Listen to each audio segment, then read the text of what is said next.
So, Skjalmod, you're sitting in the sort of not quite the throne room, but something similar, like one of the big reception rooms in Haedborg, with Gothild and a couple of others. And Shelric has arrived from Skjalvik. He's been like reading you reports of all of the stuff that has been generated, like how much timber they've cut down, and all of the information about like the Fenway and any sort of altercations that have happened, and all these sort of like lists and things. The kind of thing that Skjalmod like processes sort of automatically.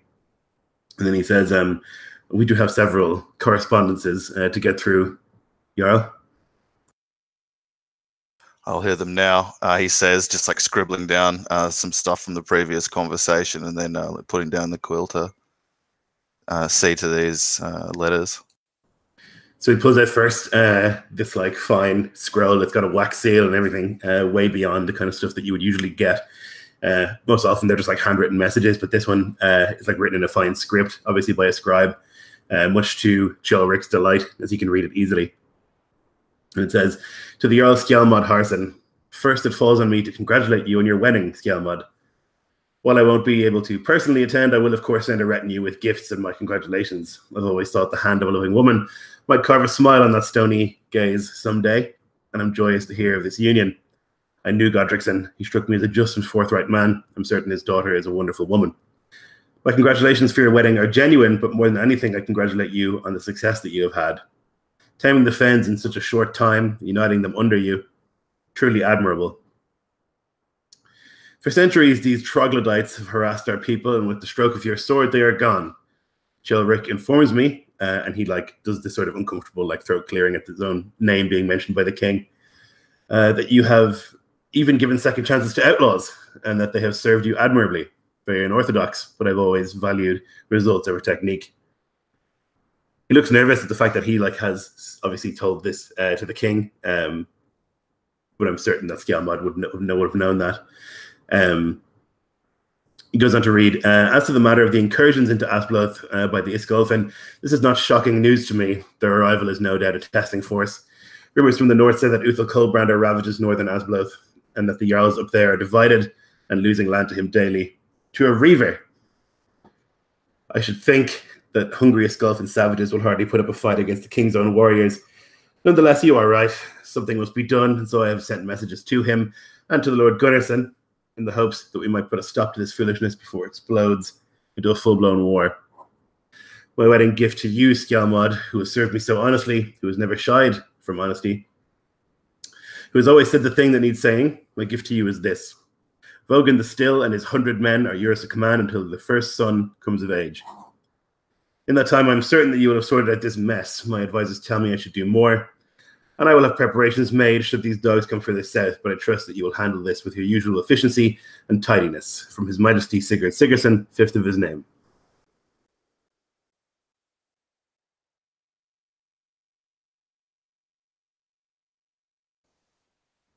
"100 men. They're needed, will be well used. Was there any other word from the king?" Shelric kind of like scans and turns the sheet over and then shakes his head.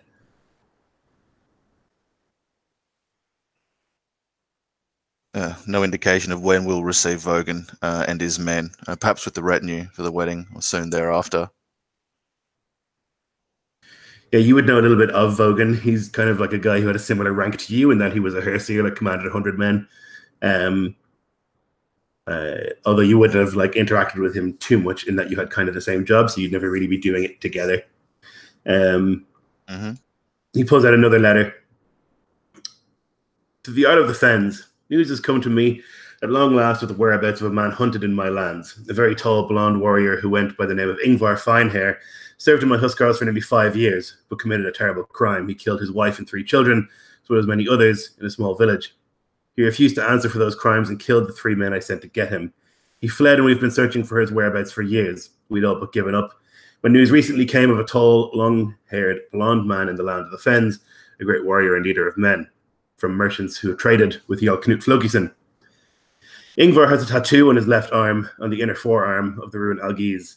if it is by some chance the same man, I implore you, Lord, that you keep him under your custody and allow me to send men to bring him to justice. He's a murderer, a liar, and a breaker of oaths, and must be branded and sent into outlawry at minimum, or given the Blood Eagle. I appreciate your understanding in this matter. Yours, Jarl Hraffin of the Scales, East Gunland.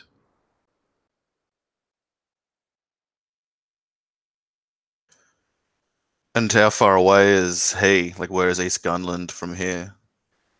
Half the world away. So you'd have to go like basically all the way across the width of Iskloft, and the Scales are like the islands that stick out the very side of Gunland, basically in the ocean.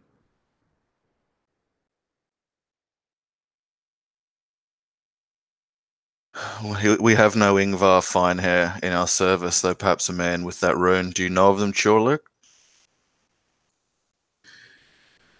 I don't, Lord, though tall and blonde, there are many, but notably, cool. Sorry? But he would say, like, notably among those who are tall and blonde, and he kind of like lets that hang. Yeah, I know the man well enough to have seen his forearm. Does he bear that rune? I don't know if you would have like stared, Maybe not. or like noticed it. Do you know what I mean? I'll call for Halvar. He's never far from me at the moment, and he knows the men. And I'll ask him about it. So, like, summon Halvar in of myself and Chulric and these sheaves and counters. And I'll pose to Halvar. Tell me, Halvar, do you know of any of the men sporting the Alviz rune on their forearms in our company? I think Halvar would shift his feet for a moment. Has he seen any man with that rune? So part of it is that most warriors will wear bracers or like thick sleeves or arm rings and things to protect themselves almost all the time. And it's also like everyone has tattoos. Almost all of the warriors have tattoos on their arms and their faces, on their necks and their shoulders, basically all over. So I don't know if it's kind of thing that you would like specifically have noticed unless you were looking for it, if that makes sense. All right. So Halvar would do a half shrug. I've not seen anything, Lord. I could keep a sharp eye if it was your wish. No needs, Halvar. My thanks. I'll turn to Cholric and say, send a reply that I have no man of that name or sporting that brand in my company. As a gesture of goodwill to foster friendship from potential allies from afar, will pay the Wergild for the dozen people supposedly killed by this murderer with the letter and a messenger. And I don't have any gold per se, except for a gold talk that I started with. So I'll have to actually like start hacking that down now. But whatever Chorric deems appropriate for a dozen peasants, I'll send that in gold with that letter. Chorric will sort of nod and he will say, "You don't think it's likely that it's one of your warriors, Lord?"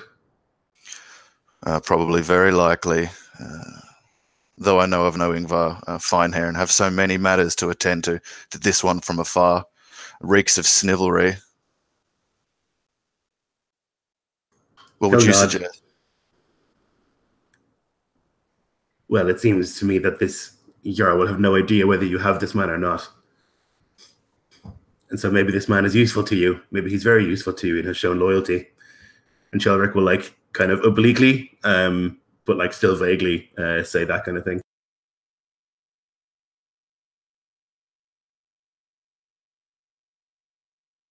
Speak, Thorin. You already are, even with your mouth closed. He can see from her body language. What would you suggest? Send a letter if you will, but why should you pay another man's guild? So he cannot pester me any longer. And whatever man he seeks, if he were to be in my company, is worth more than this gold that just hangs around my neck.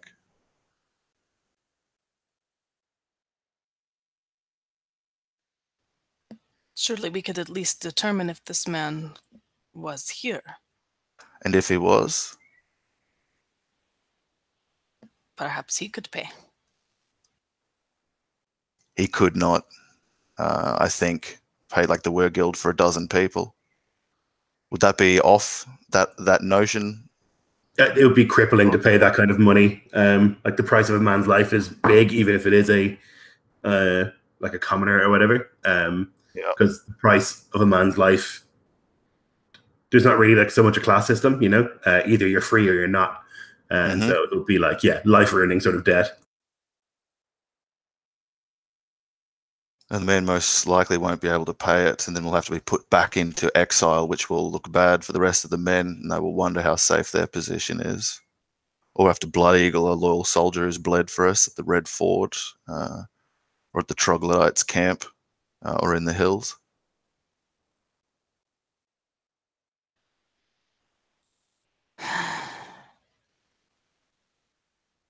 I see your wisdom, though I still think there would be another way. But you are right. There are more important things to tend to, yes? Yeah, I'll give the talk to Cholric and say to send the appropriate hack gold from that, along with like a kindly response, like summarizing what I just said, and then have the rest of the talk melted down into 2 rings, a key, and a fine chain of gold. Yeah, he'll nod and like go outside quickly to one of the servants and like set him to that task, and he'll return, pull out another letter. Skjelmod, it gladdens my heart to hear that you have put the gift stone I gave you to good use. I dearly hope that things progress as you wish them to in the fens. All rumors suggest that victory follows you like a hungry dog. Indeed, it seems that you have made great friends with Godrickson and met even with Rannick Wolftooth. And in all that time, not a word to your old pal Knut. I understand that you must be busy. Indeed, it seems you are always thus, but a letter here, a visit there would hardly be too much to ask after all I have given you, would it? I dearly hope to hear from you soon. Yours, Jarl Knut Flokison.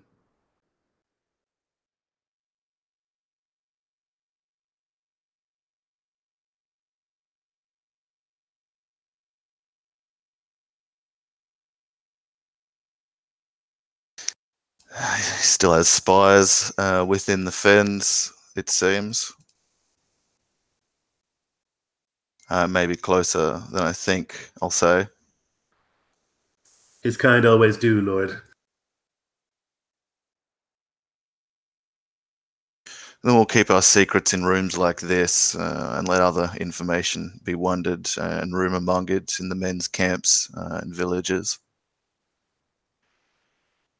I'm resigned to leave Flokison to his pesterings, focus elsewhere, but I'm eager to hear the word of this council.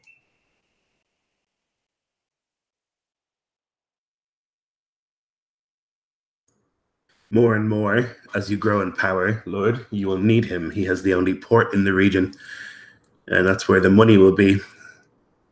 So either you commit to building one yourself, or you deal with him, ideally in a positive way. A marriage to Swanhild would fulfill that.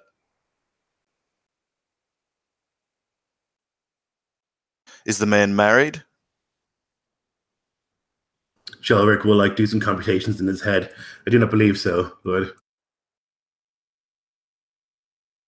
He still has umbrage the insult given by Harkon, who cut him, and me, who grabbed my weapon at feast with him.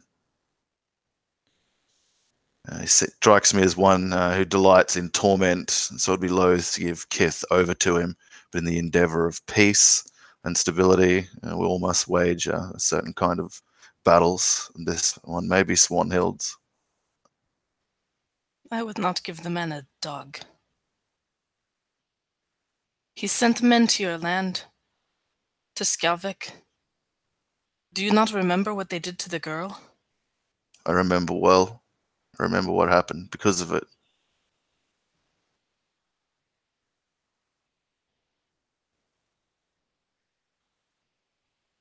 What should I do? Thorin march on his castle and turn our back to the wolves in Ursville?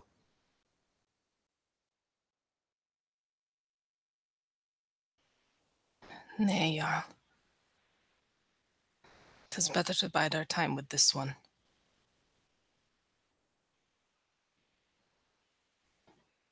You're right, Chilric. The port is not just important to Flokison, but the whole realm, the whole region.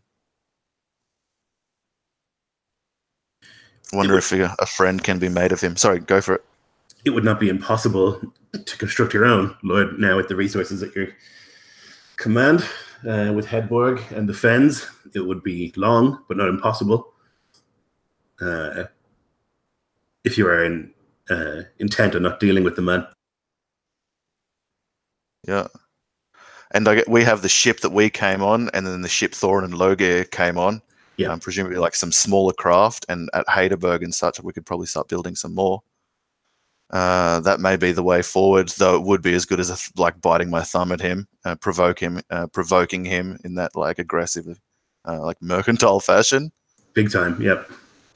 With his own stone too would be a sweet thing.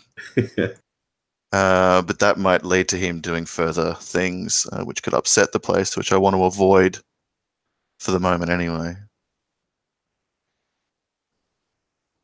I think to take that fine stone and take it north of Haedborg and have like a port begin construction close to Haedborg, like a road connecting Haedborg to the coast, to like the nearest favorable cove or harbor, and then begin construction of that there. So it's not like his spies in the other fens will see me thumbing my nose at the coast thereby. Like I'll just do it further away.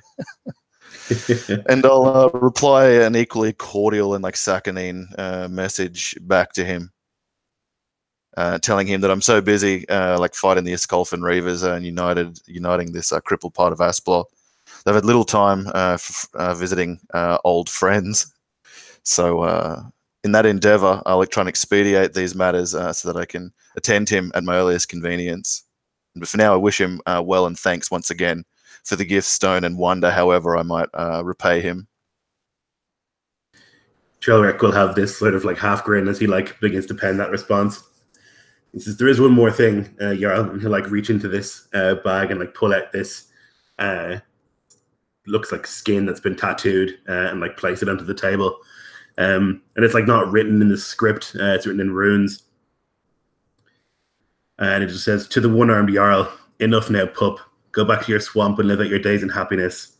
Else I will tear down all you care for. This is your only warning." And it's like marked with Coldbrander's dragon sigil. How was this received? Who delivered this, Chilric? And the Skulfin didn't say from where or whence, but I imagine from the Wolf's Den. Is he here still, or she? He makes a sort of face. I'm not certain. I believe so.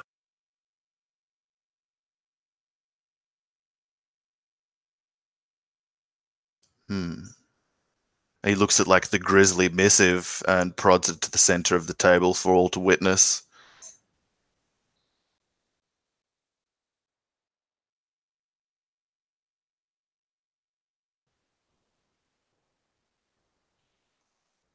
Cannot do as he asks, of course. To stand by and let him pass through to threaten the kingdom is tantamount to treason. Perhaps he asks me to do what I cannot to provoke me. But I'm almost set in my design to push further on and take the castle held by Orm, the successor of the Wolf's Tooth, in a bid to kind of stifle the Iskolfin from landing further men and boats about that castle. I wonder if there's any advantage to be had by sending any particular kind of response with this messenger back. You have a wit for words, Nocky, and remain silent so far. What should we say, if anything, to this flame sower? I don't fucking matter what you say to them. He's intent to fulfill his want.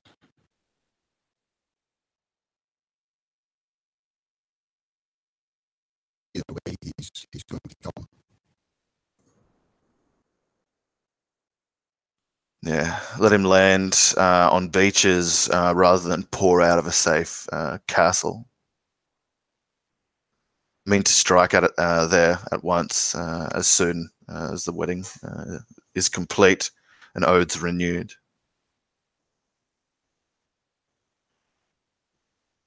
Jorik looks a bit like, just like nervous and disgusted at like the medium in which this like thing has been delivered, and like when he finishes it reading it, like he realizes what it is and like puts it onto the table and is quite nervous of it and steps back. He does this to try and make us fear what he will do, what he's capable of, what savagery and butchery can await us. That's what he says with so little words, but so much paper. They say he's an enemy of the gods, Lord, that he has giants with him.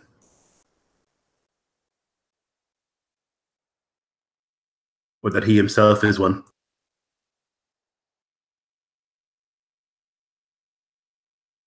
Send for the wolf. I would have him celebrant at the rituals to come and have his word of advice on this matter with the flame sower. But as for now, it shall be as I've said, that we'll make ready to push there. He'll nod. He'll go through like some more mundanery of like things that have been received and things that need your attention to do with like trade and things like that, and spend most of like the morning until early afternoon kind of going through all that sort of admin work and the real running of 2 jarldoms. Yeah, about that, I want to streamline that into one jarldom, the jarldom of Haedborg. Combine the economies of Haedborg and Skelvik as like the 2 centers of their vassals that go up. Everything kind of flows up into Haedborg. Yeah, Jorik would like nod at that, though I think you can see in him like it's already a lot of work managing Skelvik and the Fens, and then he's like thinking about the additional work of all of this like wheat and grain that comes from like around Haedborg and stuff like that, and he like nods and says, I may require some assistant, more scribes, Lord. Of course, those who can be read will be offered extra pay if they can assist you to foster like their employ.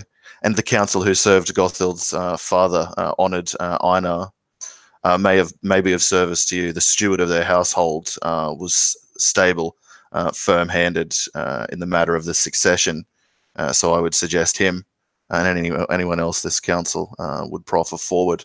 Of course, Cholric, it's too much a burden for you to bear and all of these other tasks, but is it a burden we together must bear? Have Skelvik push up to Haedborg in the same way that is it Myrvik and Adelager do to Skelvik. And so it's not 2 separate economies with 2 different sets of like laws and taxes, just the one. And I will have the oaths renewed of all those men who served Godrickson at the wedding. Sure, In a similar way that I kind of forced the people of Haedborg to swear to Gothild.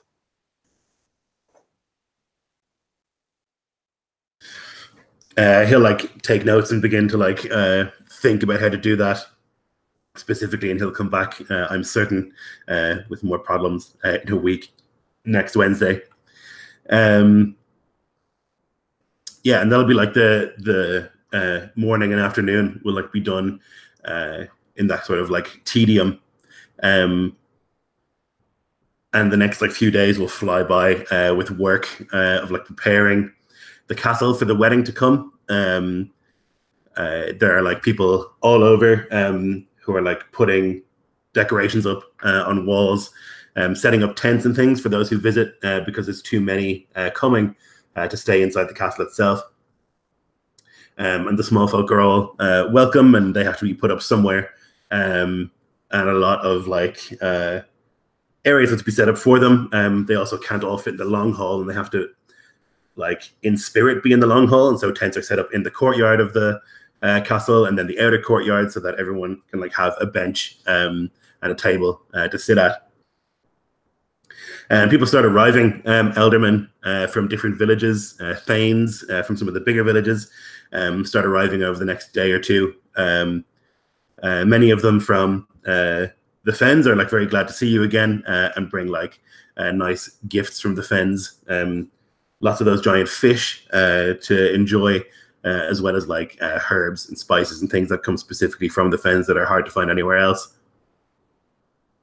And like big chunks of timber and things like that, which, you know, even though you own that stuff, it's still like a sort of gesture. And then beyond that, like people or thanes and eldermen from all over Haedborg come, and they give the same sort of gifts, although these are much more like fruits and wheat and things like that, because that's what they grow in this area, and they bring those for Gothild with their congratulations. And it's on like the third or maybe the fourth day that you would be outside, Thorin, like in the courtyard watching men at work, when there'll be like an alert that there is like an army outside, or like in view of Haedborg, and you'll see this like column of men approaching, and you can like squint and make out the blue of the king's banner. There's probably like 40 men on horseback and another 60 behind them walking in this like tight column, very, very military by the looks of things. No like sort of straggling at all. And they'll like ride up to where the gate is, and like await someone to receive them. Although even in their waiting, none of them are like sort of sitting down or like pacing back and forth. They're all just like and stop. Yeah, and somebody calls for you to go and deal with them. Thorn would have someone take word to Skjelmod. She suspects these are the 100 men of... I'm going to get the name wrong. The Still? Yep, Vogan. Vogan, okay. And so she will go to the gate and have it opened to greet them. Yeah, so at their head is this man, very sort of gaunt and thin. He's got these sunken eyes and like pronounced cheekbones. He's not wearing a helmet and is wearing like fine mail with a blue overcoat. And he'll like look down and he'll just say, Skjelmod. I am Thorin. I am one of Skjelmod's warriors. He nods and says, pleasure. Sigurd sent me. Fucking Iskolfen. You and I are of the same mind, then. Yes. You can see that he bears this like hideous scar across his neck, where he must have like taken a wound when he was younger, and so he obviously doesn't talk much. His hair is like in these like very, very tight plaits. He's got this like long black beard with the grey stripe from going under the chin, and he just awaits for Skjelmod to arrive. Not one for sort of quiet conversation. Thorn likes him instantly.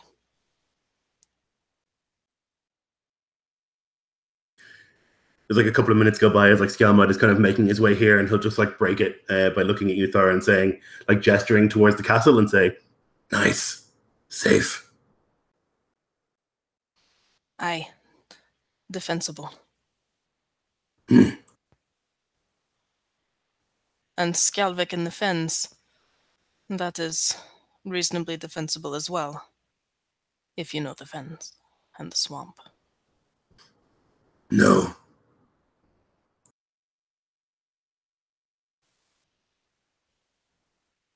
Oh, aye, certainly. Not for your men with their armor, but for the others. Mm.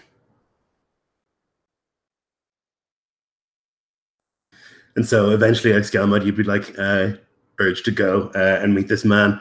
And when you do, he'll like give you the nod. You would have seen each other before. And that's when like his interpreter would like step forward, who's like a looks like Chilric.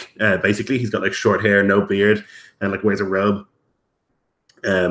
Like rides forwards on the horse a little bit. Skjalmod, Jarl, His Majesty has sent gifts and wishes you heartfelt congratulations on your wedding, Lord. I've arrived, and he like gestures behind him with the 100 men, with Lord Vogan, the Still. I'm sure you know him, and 100 of His Majesty's swords. Welcome, brothers, men, and then I'll walk forward, closing the distance to myself and Vogan, and say, and Vogan, and I'll embrace him as a warrior with my one hand around his warrior's arm. It's good to see you. And you. Come, there are places prepared in the barracks of Haedborg for you, and for now, there'll be light duties after your journey. And then in the enjoyment of my wedding, which you're all invited to. And thereafter, we'll go to duty and action, as I'm sure you men are all willing, and he'll like crescendo up the tone of his voice at the end of that, anticipating like a united response from them. Yeah, they seem keen and in good spirits, and we'll do some sort of like a chant. Vogan will like nod, understanding like the technique well, though how he does it himself is a mystery, and he'll like follow you into the courtyard and their horses, of which there are, like I say, like 40, which is a huge amount of money in itself. Yeah. Enormous. Yep. So it's obviously like the king is concerned, and he has sent like not just like a bunch of guys that he's found, but these are like obviously professional soldiers, or like they look like Huskarls. They each have like their own set of arms and armor, like mailed men and warriors. Yeah, so you can like. Inside, I'm praying that I have a daughter first. A daughter first before a son, so I can have these warriors their oath for as long as possible. They get put away, and over the next few days, people keep arriving from different places. Among them would be like various people from the Fens. I don't know how many of them you'd invite of like the small folk or whatever, but certainly the wolf would arrive and like briefly explain to you that like the thing from Uthal is just like a wolf barking and snarling, and that if you take a step back, it will take one forward, and that every time you take a step back, it will take another one forward. The best way is to confront head on. That's what he would cancel anyway, but that's probably no surprise. It's what I anticipated, and on this occasion, I'm in agreement with that. After he's seen it and I've heard his wisdom, I'll have that thing burnt. I don't want some witch scrying us through that blood magic or anything like that. So have it completely destroyed. I'll give that to him to oversee. Mm-hmm. Yeah, he'll congratulate you on the wedding to come and say he'll definitely be the celebrant if that's what's required. Yeah, the people should see the gods being honoured, and you've served in these parts many years and have much wisdom. Know the lore of Odin and his hall well. So if you would honour us. Yeah, he'll do so and nod.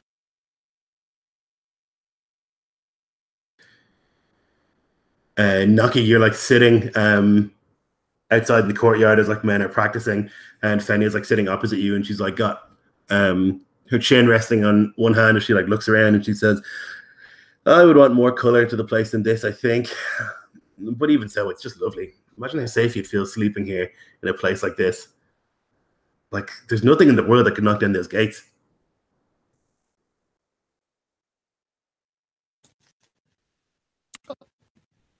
Possibly not. Did you feel safer here?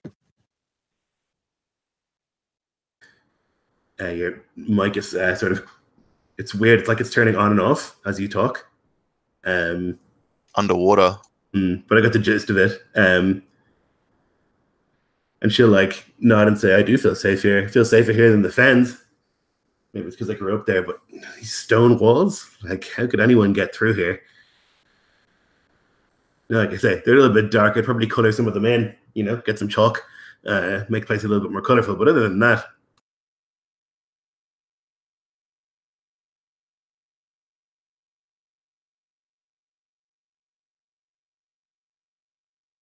Well, I'm sure one day you'll have a castle of your own, and you can do what you like with it.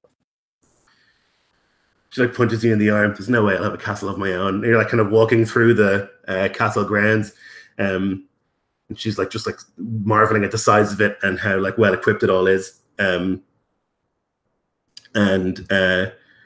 outside on like the sloping hills leading into the first set of walls, you can see like Torvald and his men. They've like set up a campsite there at the outside of the inner walls, with permission from Skelmod. They're definitely a menacing sight. All these like, outlaws sitting around. Many of them are like working at like making things, but like not working with jobs they've been given. And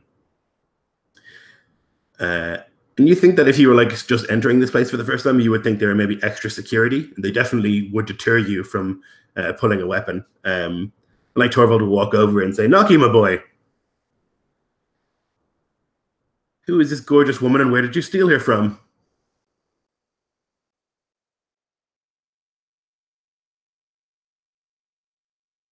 Well, this is Fenya, and I didn't steal her. She stole me.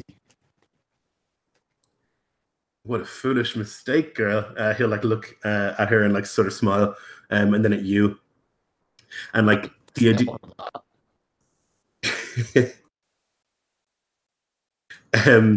Like if you're ugly, which maybe you are, maybe you're not, like Torvald is one of the ugliest men you've ever seen in your life. Like every square inch of his face is either branded or scarred. He looks like he's been stitched together somehow. And he like smiles, and every time he does, like all the scars like crease. And says, "Well, nice place. Enjoy your walk." And he'll go back to his like business. And you can continue wandering with Fenya. Fenya. That hound that was ugly as him. Clip out the hair off his arse and teach you to walk backwards.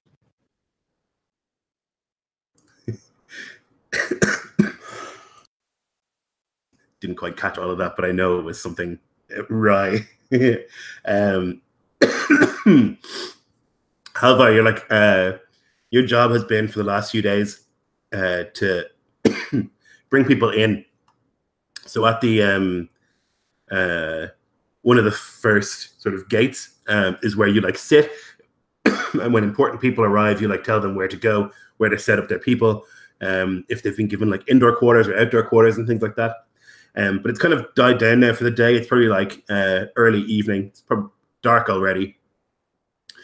And you're kind of like finally sitting again on this log, sort of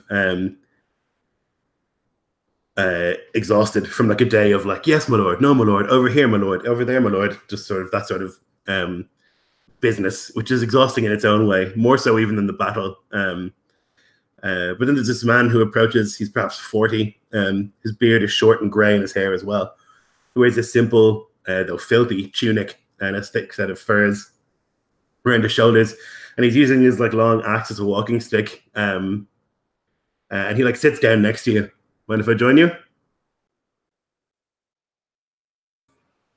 Halvar's rubbing the sore from his feet. He looks at the man, looks down at the log. He says, "Sit is free. I cannot stop you." Yeah.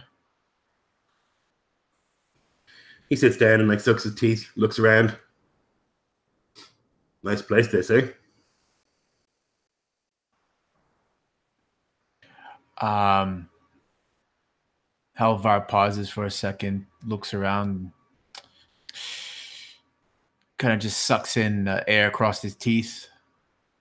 This is nice. Do I know you? No, I don't think so. He like continues to look around. Nice place. Not cheap. Fine. Nice decorations, eh? Are you here for the wedding then? Oh, yes. Yes, I am. And your name?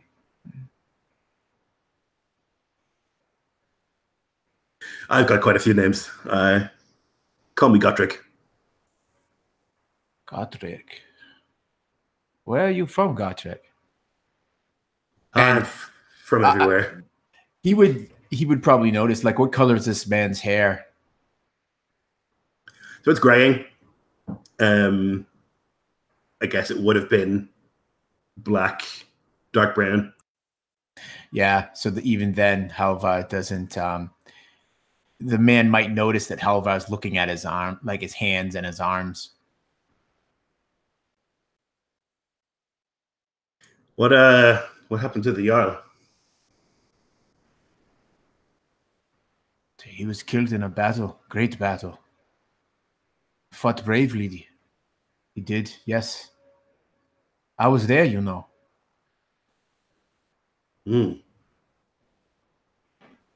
Were you indeed? Did he die well?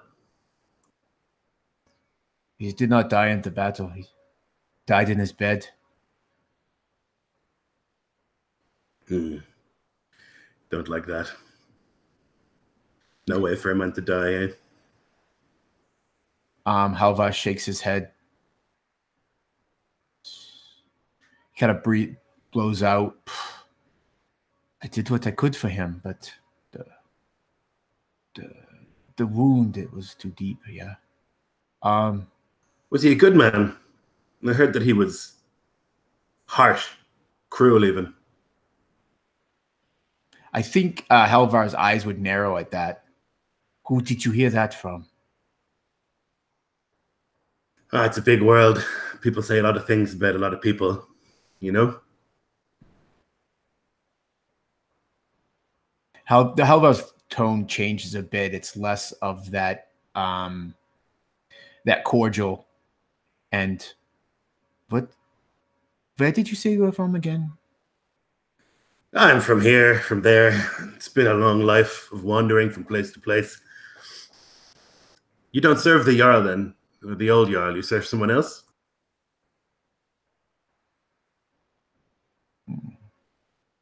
I do. And who's that? See, I served a man that would be married. Skjalmod. In truth, I've heard little of him. I've been traveling a long time. Tell me of him. Halvar shakes his head a little bit. He probably doesn't even realize he's shaking his head. He makes to look. He says, maybe later, friend.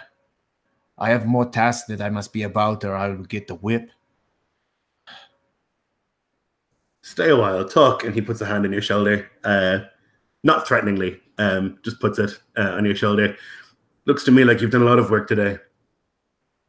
And he'll like reach into his pouch and he'll like pull out some like tobacco and a pipe and take some for himself and then pass it to you if you feel like it. Halvar waves it off. He goes, you look hungry and maybe a thirst. Here, come with me. I'll get you a meal and something to drink. And he would gently take the man's hand from his shoulder. Yeah, he would not resist at all. He would just like put it back down. So like offer you the pipe and then take it back. I don't like to immediately go in when I arrive at a place. I always think it's good to sit, to take an impression of the place, to look in before entering, you know? Halvar would now stand and he's looking down at the man. And he would look at the castle and he'd say, have you seen a place like that before? Place of stone? Yeah, he'd I guess you're sitting like in the shadow of the walls. He'd like stand and take a few steps back and like look up, crane his neck upwards. One or two. They don't have many like this, but I've seen one or two. Halvar can't help but have the wonder in his on his face. Truly, there are more like this place. Oh, you should see Wormhold, lad. Walls twice as big. Mountains. Yes. Or you should see Grimvik. Up in the north, built by Jotun. Those are wolves. He just mouths the word Jotun. Have you seen one before? I've seen the Jotunette, one or two in my time. I'd rather not see them again. Is it true? Is it true what they say?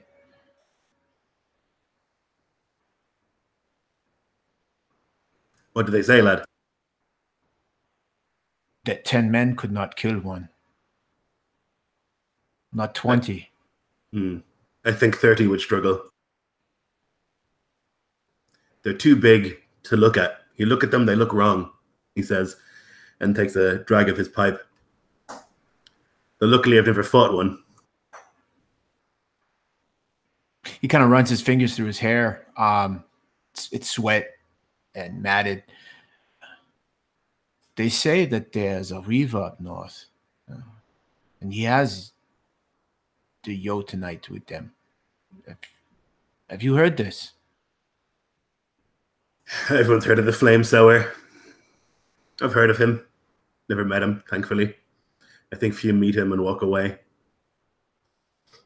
Tell me about your Jarl, lad.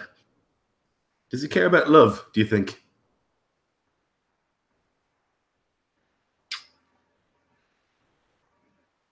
The Jarl is a practical man.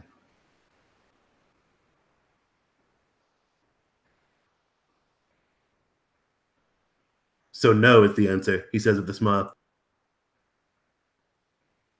I think Halvar kind of holds out his hands open, palms up, indicating that who's he to say? It's the curse of many a Jarl, I think, to forget about love. They're the only people who can really choose, and yet they're least free to choose who they marry. Kind of like shakes his head sadly at the thought.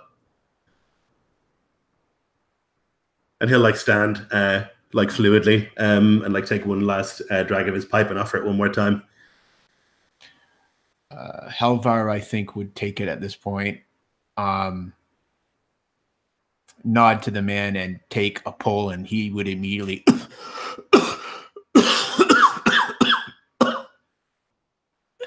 Easy boy. He'll like pat you on the back a few times and take it back. It gets easier. Yeah. His eyes water as he nods, coughs a couple more times. So I will see you again then. Oh, certainly. You've been most helpful, Halvar.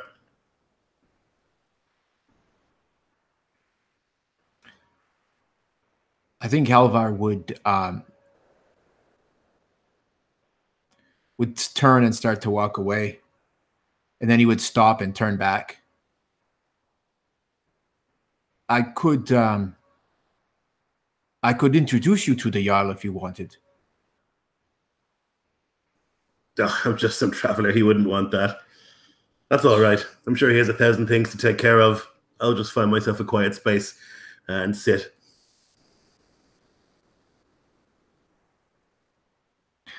I think Halvar would shrug at that,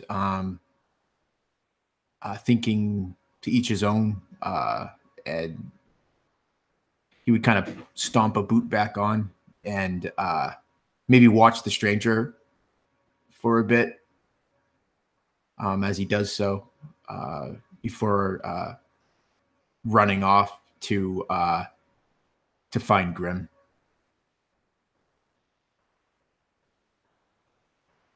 Okay, so it goes. More preparations. People keep arriving, and by the time another 2 days have passed, the castle is overflowing with people.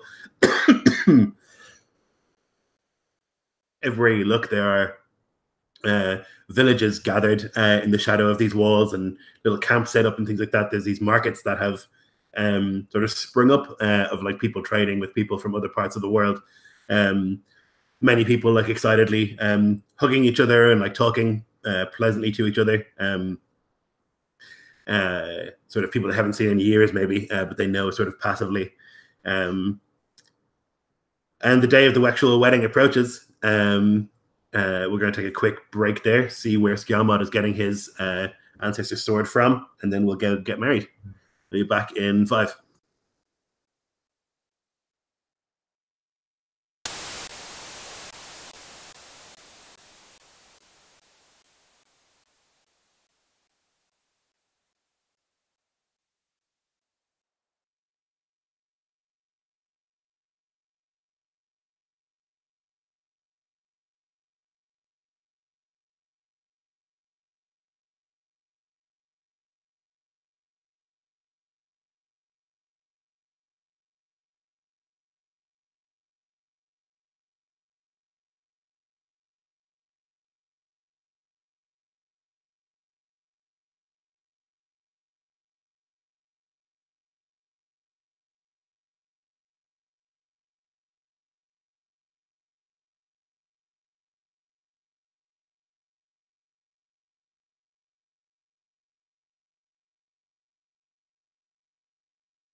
I am back.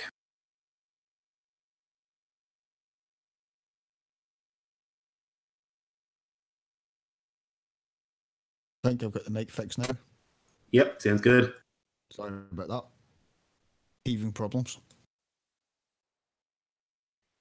That's just typical. It works perfectly before the session starts, and the second it starts, it falls apart. Every time. I mean, it's par for the course. I couldn't turn up to a session and not have a problem happen. Yeah, no, it's essential. Yeah.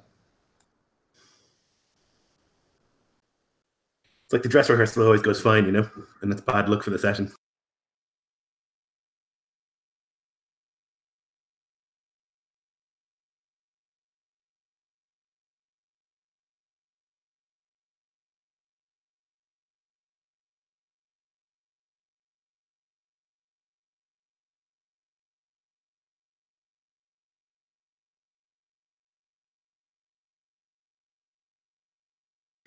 I do adore the paranoia in just like a man coming and having a conversation. Everyone's like, "What the fuck is happening?" It's like, just a guy. Never just a guy. Yeah, I'm with checks. It's never just a guy. He's a Skulfin, or he's a spy, or he's Gothilda's like besotted lover, or just someone who's besotted with her anyways. And like, they're never just a guy.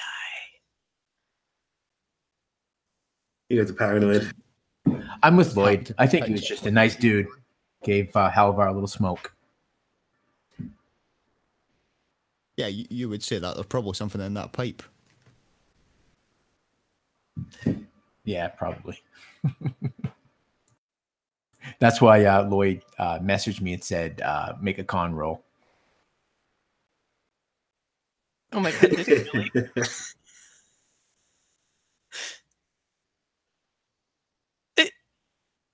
Are you messing with us? Lionel. I would never mess with you, Taylor. That is 100% false. That is 100% false. I'm full of shit, Lloyd.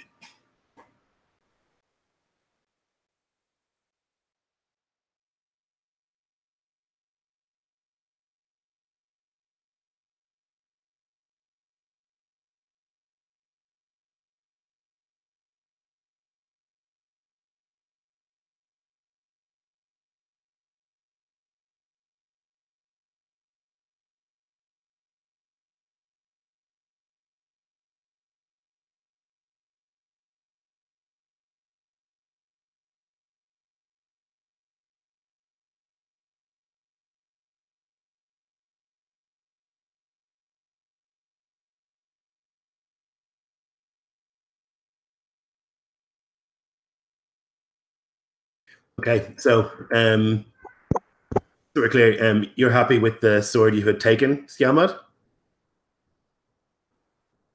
No, but I think it's the wise course of action. That's what it was at the time. Okay. And I thought we'd already like come back down from the mountains. I assumed to go back now like it would take longer. And the wedding is sooner. Is that the right idea? Like the wedding is impending, or It is impending, but is it's there like, a date kind of thing? It's something that could have happened in the like days leading up to, you know, if you were intent on doing it. Like it wouldn't have been impossible. You know, it would be like a flashback basically, but it's possible if you really want to do it. Yeah, I would like to, and so I will if I can, like sneak away, just with Ralga to guide and Noki and Thorin, of course.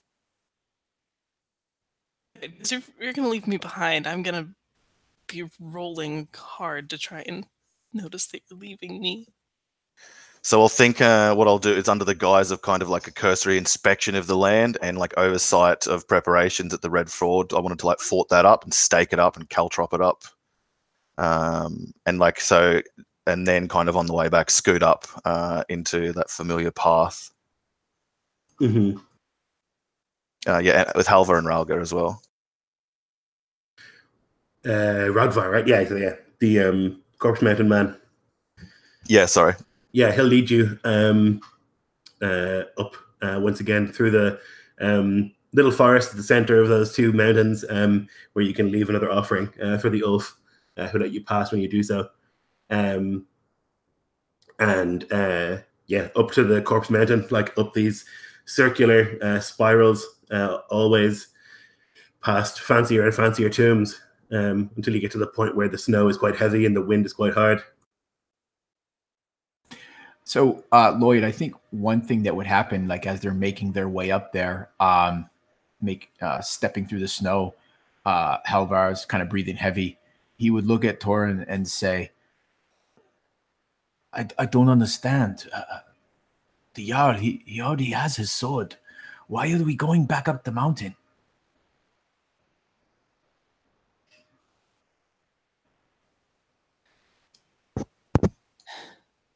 Because war is coming. And he would kind of nod his head, but she would see in his face that he has no idea what that means. What do you mean by that? So, and then he kind of, if you don't say anything, he kind of stumbles on. So he has to get another rusty sword? Nay, boy. The blade he seeks is... it's unlike anything that I have seen. It is cursed. What? No rust upon it. Keen He's and kind of- shiny as the day it was forged. Oh. So he's kind of like, he stops dead in his tracks when you say that. And then he grabs at you, Turin, to stop you. And he steps in close. He's not Godricsson's blade.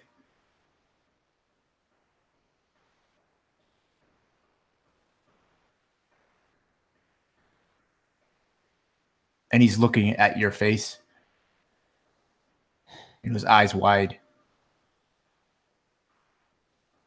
'Tis the blade of his ancestors. Starts shaking his head. He says, no. You can't take the blade. And he begins to relate the story of when he first went to the Jarl Godricsson when he was mortally wounded, and the conversation he had with Gothiel.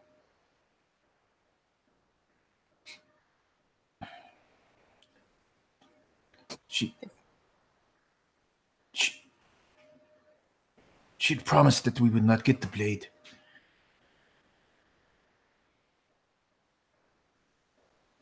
Speak to the Jarl if you wish. I've seen that look in his eyes. His mind is made up. And I think Halvar would nod, and he would be kind of mulling this over for a while, and it would be probably several hours later before he says anything to Skalmad. He would probably wait for that moment. My lord, I know this may be out of turn. Do you... He's choosing his words wisely. Do you intend to take the blade? And what's it called? Does it have a name? Throst, yes. Throst. We'll seize it from Godricsson's grave.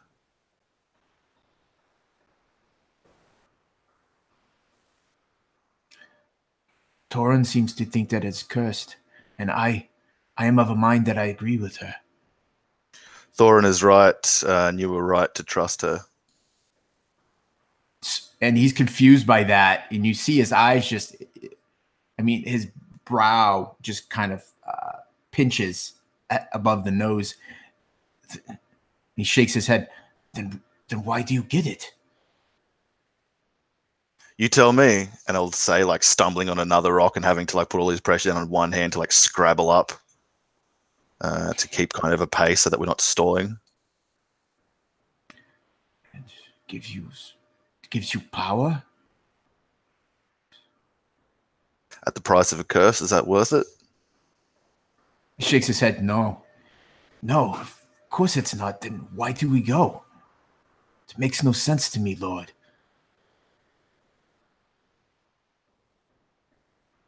If you can guess, by the time we get there, you'll sit at the high table with Thorin and Noki at the wedding feast.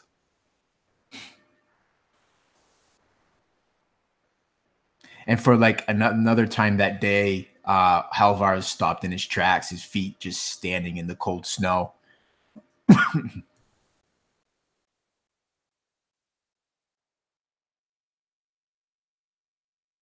You continue the march up, and you get to that very top, and there you can see the mausoleum that you so carefully closed, jamming pieces of wood and things into it so no one could enter.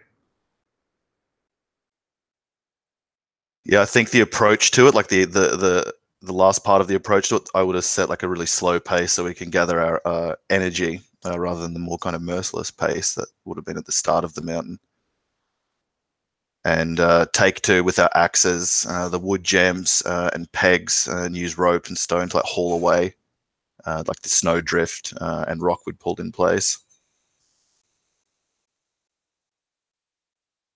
Yeah, maybe an hour's work with all of you working hard to like pull away those things and the snow until it opens up to show exactly how you left it. And still visible is that carving that was like scrolled and carved into the wall.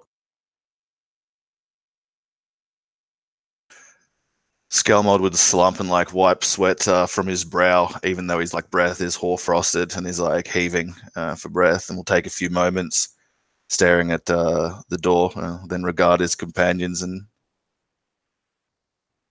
give Halvar a last chance to guess before he'll walk in. Halvar, when Skelmod's gaze falls upon him, he nods and says, I think I understand, Lord. When one leads, decisions are never easy. They are never so black and white. You must make the decision that you think the best for you and your people.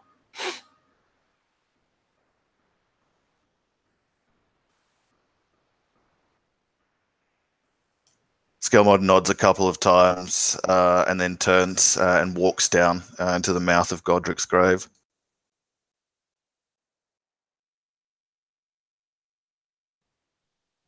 Yeah, the carving. You go. Skelmod.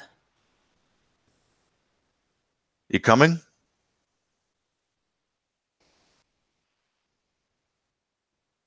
Are you certain of this?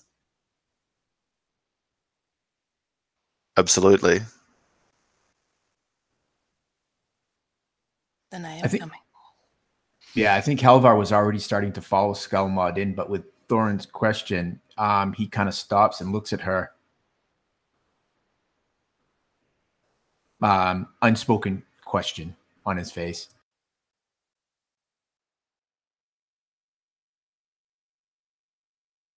Just a torch is all I'll hold as I like walk down into the eerie and once familiar place. Yeah, the wind ceases and the torch like gutters just a little bit as you like make your way down into it. And the carving is like clear to see. Weapons to lay waste and bring wanton death we sought, but the blade brings a baleful thirst to bear, a need for slaughter never seen. What have I wrought here on this restless peak? Nothing short of kinslaying and murder. I'm going to take off, I'll set the torch in a sconce, take off my cloak and like shake and kind of pull the snow from it. Not from it, like pull it at the bottom of it, and then use that to wipe off the bloody and dire warning. And I'll clean it down and finish what we should have done and fully like sanctify this place as like best we can without like someone like the wolf here. But sits ill with me. So I'll wash that down myself and then take the bloody damp cloak and throw it over the blade thrust where we'd stored it in the corner. And the way Gandalf throws his cloak over the Palantir, like, ooh, I throw it down kind of like that. We'll take a few breaths before going to reach for it by the scabbard to draw it up like a bundled, dangerous thing, and take like the belt that I'd normally wear for a sword, but now is just kind of useless, really. Or like with a bit of struggle, take it off and wrap it around the bundle and cinch the knot tight about it, and bundle it under my arm, and turn to face the exit. Yep, you can do so. Like being careful not to touch the handle or the hilt, and like wrapping it up in blankets and belts to make sure you're far away from it. You can do so and take the cursed blade out of the tomb.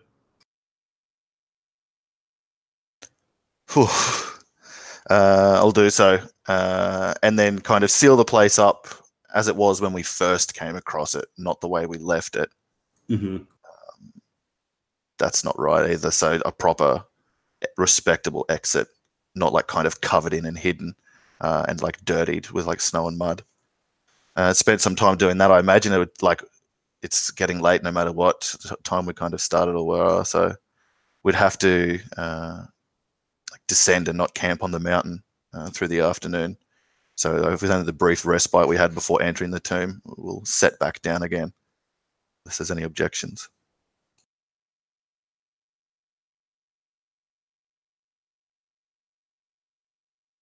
And get Rogvar to lead ahead with the torch. Yeah, he does. Leads you back down the mountain and through the woods where the Ulf dwell. And you can see that the offering has been taken and you can move through unharmed. And back down the mountainside, down the length of the river, across the ford and down back towards Haedborg. We'll leave Rogvar at Haedborg and head on further south from there at a decent pace with just ourselves as like small escort. What was that town that you mentioned, Lloyd? Vaterset. To Vaterset. And there I want to find like fishermen or the like that can take to the coast, just into that harbour there. And if there's not, then just take our horses to that coast, whichever is. Yeah, there'd be a fisherman for sure, who will like be overwhelmed at finding like a jarl in his village. I'll give a strange proposition to the man. I'll pay him like on a silver and like a week's worth of salted fish. If he'll actually no, he wouldn't want salted fish. He wants something from Haedborg that he can't get himself. Maybe some mutton or boiled pork, and I'll trade that to him for him to sail me out to his fishing harbour, and then just sail me back. Of course, Lord. Yes. Of course, as you say, and he'll like make preparations to get the boat ready. And you just can't tell anyone of this ever. You can't speak of it to anyone.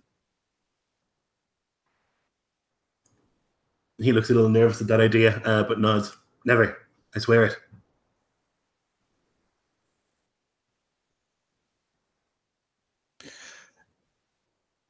And if I don't throw this blade into the harbour, into the ocean, and then you're to push me into the ocean with all my mail on. His eyes widen at that. Lord, what?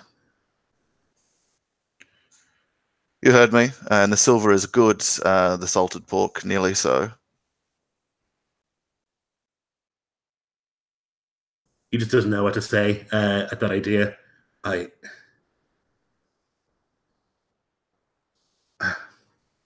want me to push you into the water? You'll drown, Lord. I will, but it won't come to that, is my hope. As you say. Don't worry, these are honourable warriors. They will not harm you. Yeah, he looks beyond. Maybe doesn't think they look as honourable as you think, but nods. How big is the man's boat? How many could it fit? You could probably fit all of you in there.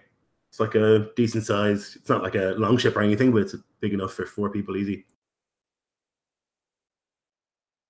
More to row, which I won't be very handy at.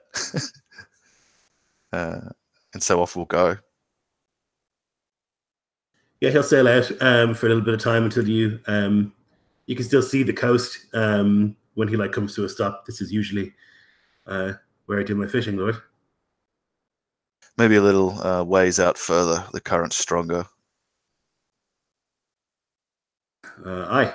And he'll lead you out further into like the middle of this shattered sea until there's no land visible in any direction.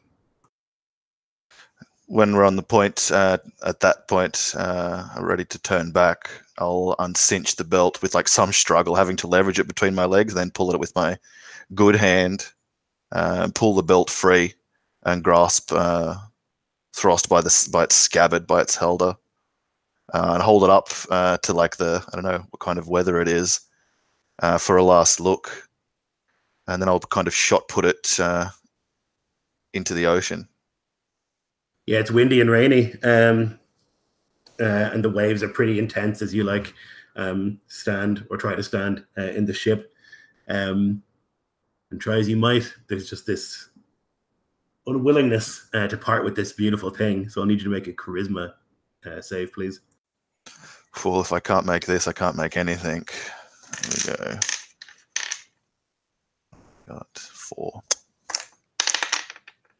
17. I rolled a 13 on the die. 17. Of course. So you're like holding it, and you like stand there for a moment as you like pull it back, and that's when you like hesitate. And I guess like maybe it's not even that noticeable for the others in the ship. For you, it feels like a long time when you really have to like think about, is it worth throwing this thing away? This like amazing relic, like maybe one of the only magical items in all of Iskloft. Is it worth throwing this thing away? This thing that will allow me to conquer the world. You think better of it, and you like grit your teeth and close your eyes, squinting hard before finally you're able to and throw the thing. And with a splashes under the water. There's no roll of thunder or anything like that. It's simply gone, and it begins to float downwards.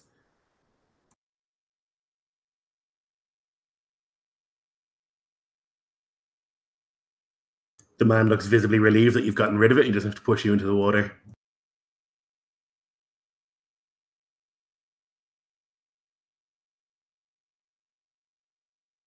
The way back from here will be harder than any of the roads we've traveled so far. A brutal age is opening before us.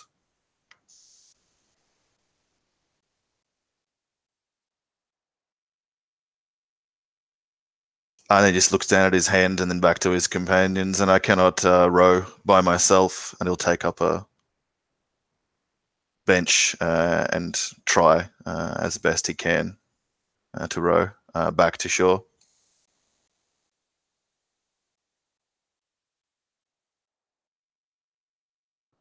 So grim and silent for the companions, it seems, as you row your way back towards the coast and away from the place. No markings nearby that you could find to find the blade again, even if you wished, it seems.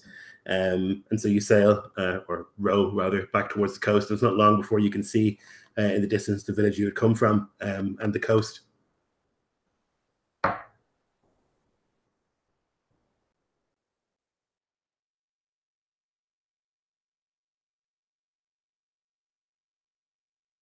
Then make it back to Haedborg. Another few days will pass until the wedding day approaches itself. And there's much excitement. Everyone has arrived, and the place is like swollen and overflowing with all these people from different places. Much excitement, and like every day there's merriment and shouting, and not necessarily feasts, but like little parties being held in different camps and things like that all around the town. As all these people come from everywhere.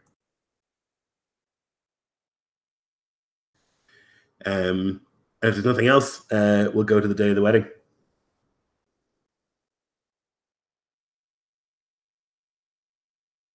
Just beforehand, I think Skalmod would let it known that he wants the day to go as well as can be.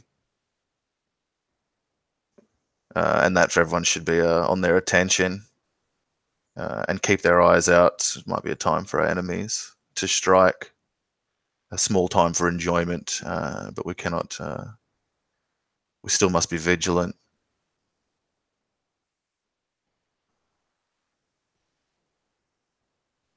And if there's any like concerns or anything before we move on, like it's best to voice or air them now.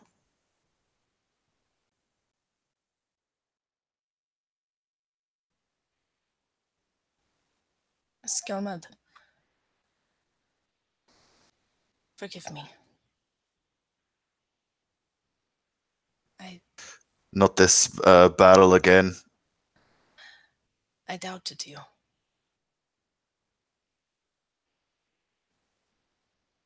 You are truly a wise and good Jarl. That remains to be seen yet. I will never doubt it again.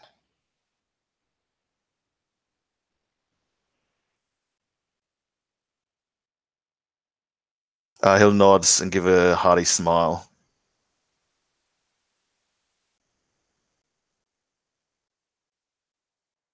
See that the men do not quarrel over much at the wedding, and that any who drink too much eat to match it, lest words become poison and jests lead to violence. I want all on their best behavior for the many guests, notables that will be in attendance. They'll see the united, strong power of Haedland.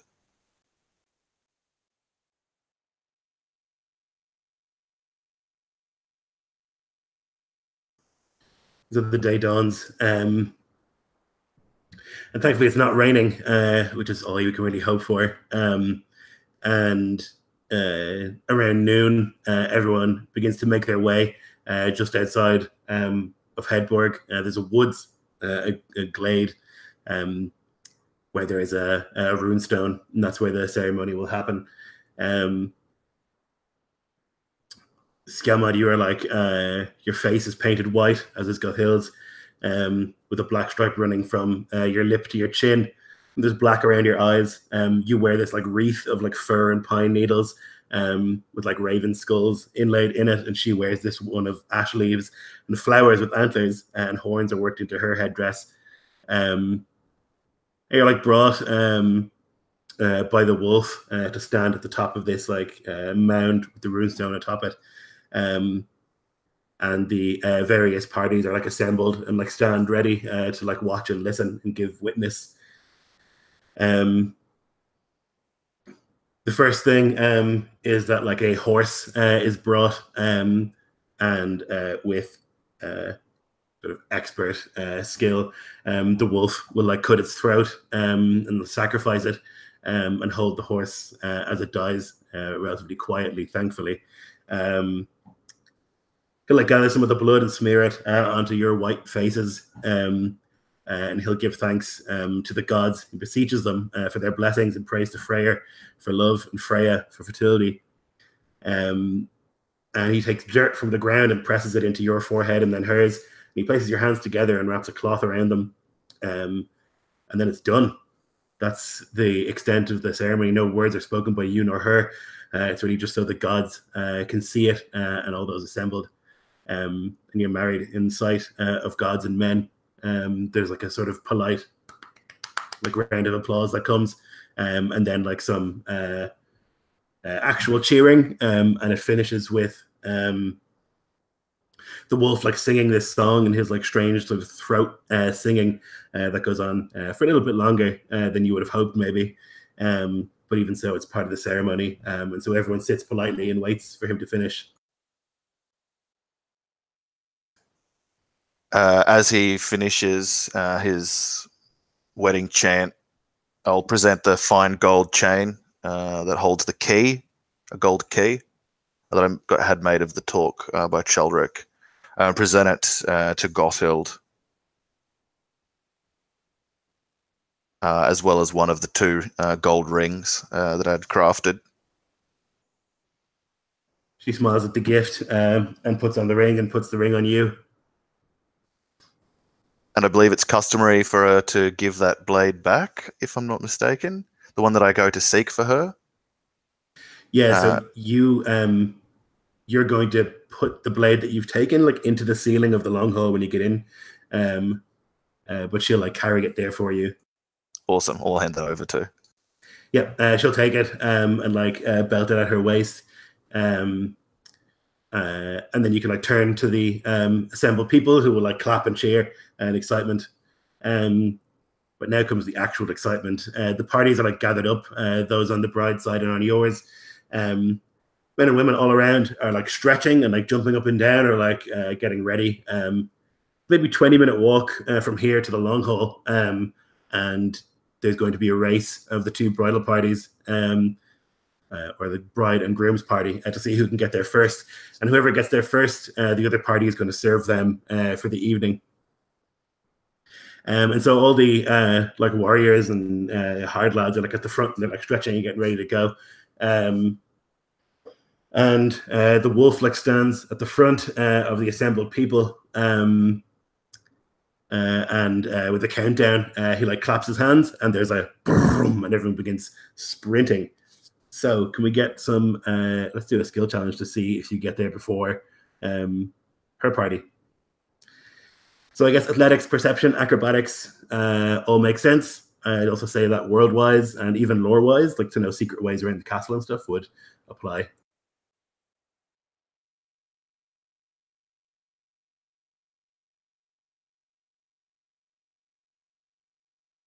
Noki is going to automatically fail on his, if possible. He's going to see Fenya starting to run. And as she pretends to trip him up, he is actually going to stumble and fall and let her run onward. Inspiration. Oh, just the most adorable. Yeah, I was thinking, would Gothchild run as well? It would be customary for myself and her to run, or what's the... Yep, you'd both run. Because I kind of want to serve the bridal party.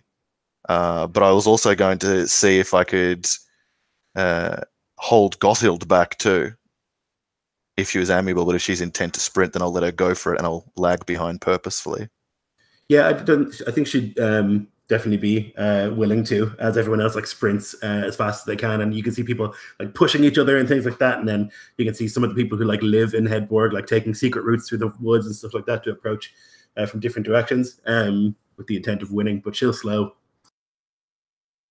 Yeah, I'll take her back to the glade for a different ceremony, a private one, and return probably late to all the other race goers at the finish line. Yep. So people are sprinting and pushing, and Tarn, you're like near the front of the pack, and you can see like some of the people like getting near you, and you're able to like bash into one, and he just boom, rolls down the hill as people are like sprinting. Halvar, are you taking part in the race? Hell yeah, Halvar's a young lad. Of course he is.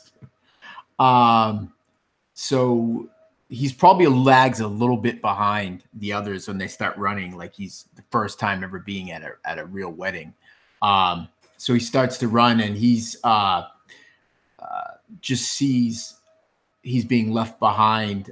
So I think he's going to use maybe insight to see if, as he's watching these runners, that maybe there's a better path to take.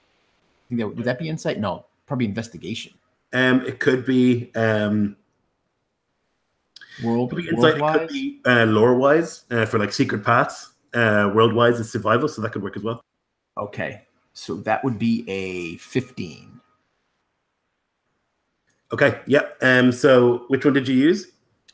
I used lore-wise because I really like the way that sounds. That it'd be like maybe he saw this secret path because he's like a boy. He probably spent a lot of downtime wandering around. And he's like, wait a second, I could go quicker this way.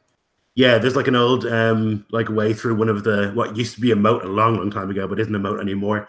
And you know that if you like skid down into there and under through some of these like earthen tunnels, you can like come up in the courtyard.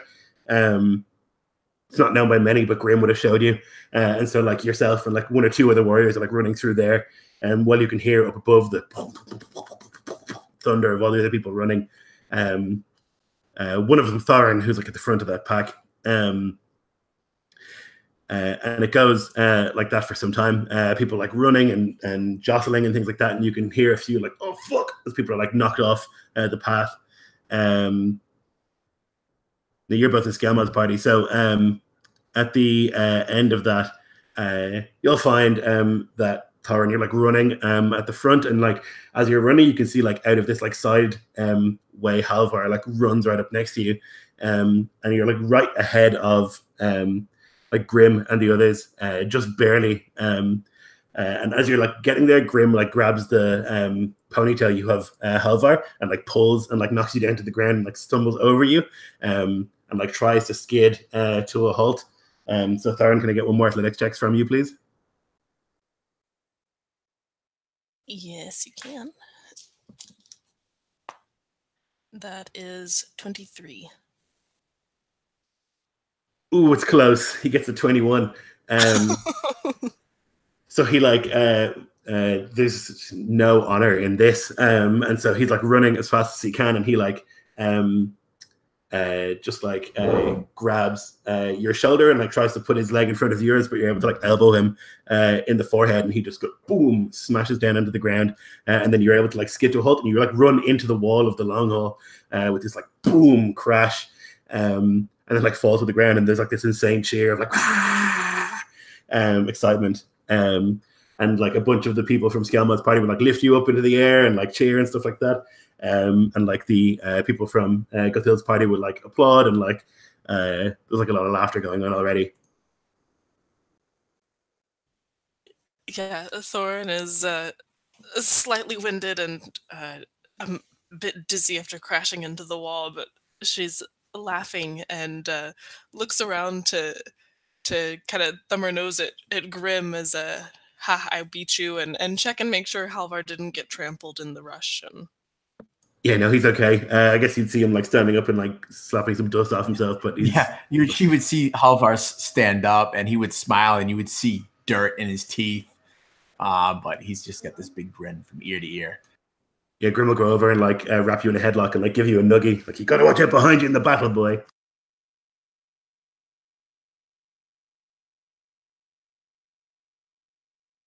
And I guess like walking quietly and slowly on your own, Nuggy, you can like see the stragglers, or like the old people who are like not able for the race, like walking as well. You would have seen like after Fenia like tripped you up, she would like turn and made a rude gesture and continued running, like laughing to herself.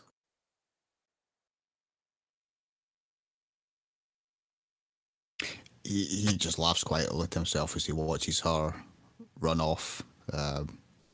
Takes a while to pick himself up. And as you say, he will follow the stragglers, probably right at the back, with the oldest people, even letting them kind of get in front of him as he just saunters almost. Yeah, when you get there, Fenia is like sitting on top of this barrel, and she's like talking to a bunch of people, and she can see you coming, and she goes, "Oh no, no, no, no!" And they all like turn and make this like rude face at you and this like stupid gesture, like "nah, nah, nah, nah," and like all point and laugh.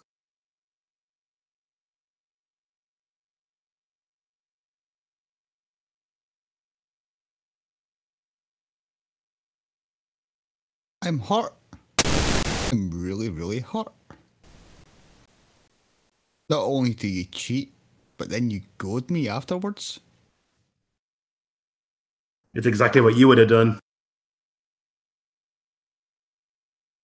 You're right, but I would have done it better. She like sticks out her tongue, and then like walks forward, like looking concerned, like, what? And she like points at your chest, like, "What's?"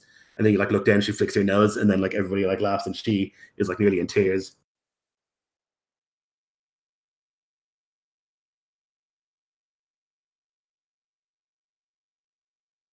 Well, I can see how my night is going to be. I bet you're looking forward to this. Yeah, she like nods and like rubs her hands together excitedly. And people are like milling about in front of the longhouse. They're not allowed to go in until the bride and the groom get here. And so like there's people standing around, and like some people start singing, and there's like good natured sort of like contests and things happening. The courtyard is like full of people who are like now filing in slowly but surely. And you can kind of catch your breath, Tharin, as you wait for Skelmod and Gothild to arrive.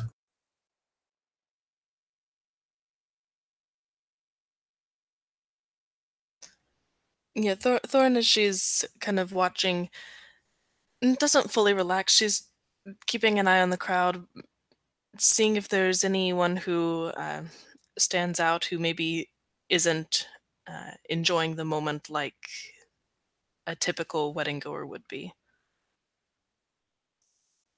It's hard to see with so many people, but your impression is that everyone's in kind of a good mood, and it's a good sort of feeling in the place.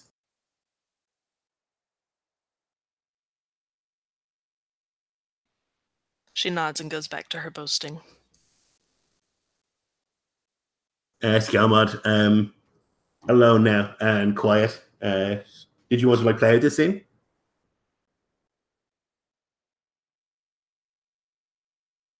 No. I think that I would. It would just be like a silent commitment to Gothild, and yeah, I'll communicate to her that this is like my intent, like our union. It's the same as the union of our two lands, from Skjalberg and the Fens to Haedborg as to one land, Hadeland, and us one pair, and then sometime later return to further festivities.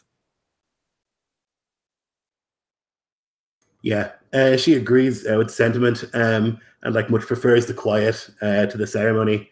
It seems, but nonetheless, you like walk back to the castle, and like past the throng of people to the threshold. Now you have to carry her across, but you can do that. Put her up on your shoulder and bring her across into the long hall, and then like to the top of the. It's been done up like beautifully with like flowers and lots of leaves and things like that, like hung up and banners. You can bring her to the table, and like people start to file in. And now is the you're supposed to like take the sword and stab it into like one of the ceiling posts. And like the deeper it goes, the better the marriage is supposed to be. I'll take no shame in asking her to help me, so it's both of our hands driving the blade up into the roof beam. Yeah, she's not expecting it, but she like smiles at the idea, and when like the two of you can like climb up onto a chair and then onto a table, and like hold the sword together, and like a 1, 2, 3, it'll go into the roof beam, and there's like a yeah, people are like clapping and excited, and it seems to go deep enough. Who really knows what a good amount is? It's an old sword, and it always is, and so it never goes as deep as you would think. But nonetheless, you can like sit, and then like the wolf will bring this like Mjolnir, this like heavy little lead Mjolnir carving, and like when Gothild sits, he will like place it in her lap, and that's like part of the process. Also, it should stay in her lap for the rest of the evening while she sits. And once that's done, there's like a quick word from the wolf in which he like blesses the evening and the festivities to come, and then it just descends into people talking and singing and cheering, and the wedding itself is underway.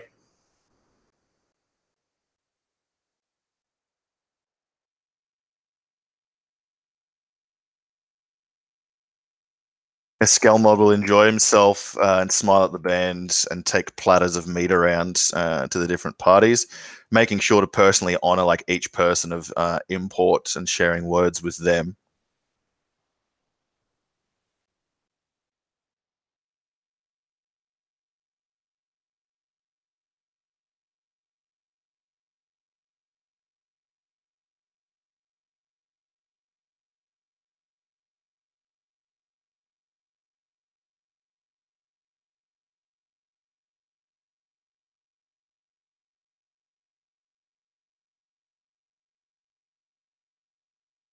Uh-oh. And we've lost the curator. I was wondering why it was all of a sudden really quiet. I bet he's still talking as well. Oh, it could be, yeah.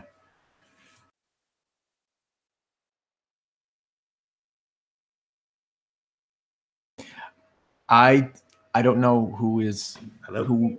Oh, he's back. Whew. Okay, yeah, disconnected. I didn't catch anything. Nothing was said. Okay. What was like last I heard, the wolf had like said the wedding was underway, and that was. So yeah, the wedding is underway, and people are like chatting amongst themselves, and Velspar and his singers will like go through and start singing songs and like wandering from table to table with like a fiddle with them and like a little drum as they like wander from place to place and sing songs and take requests. And there are like games being played already, but mostly it's excitement as like the huge amount of food is brought out for everyone to enjoy. And outside, under like benches and things like that, and under tents, the small folk can like enjoy the wedding feast also. And there's much excitement and just general sort of mirth in the air.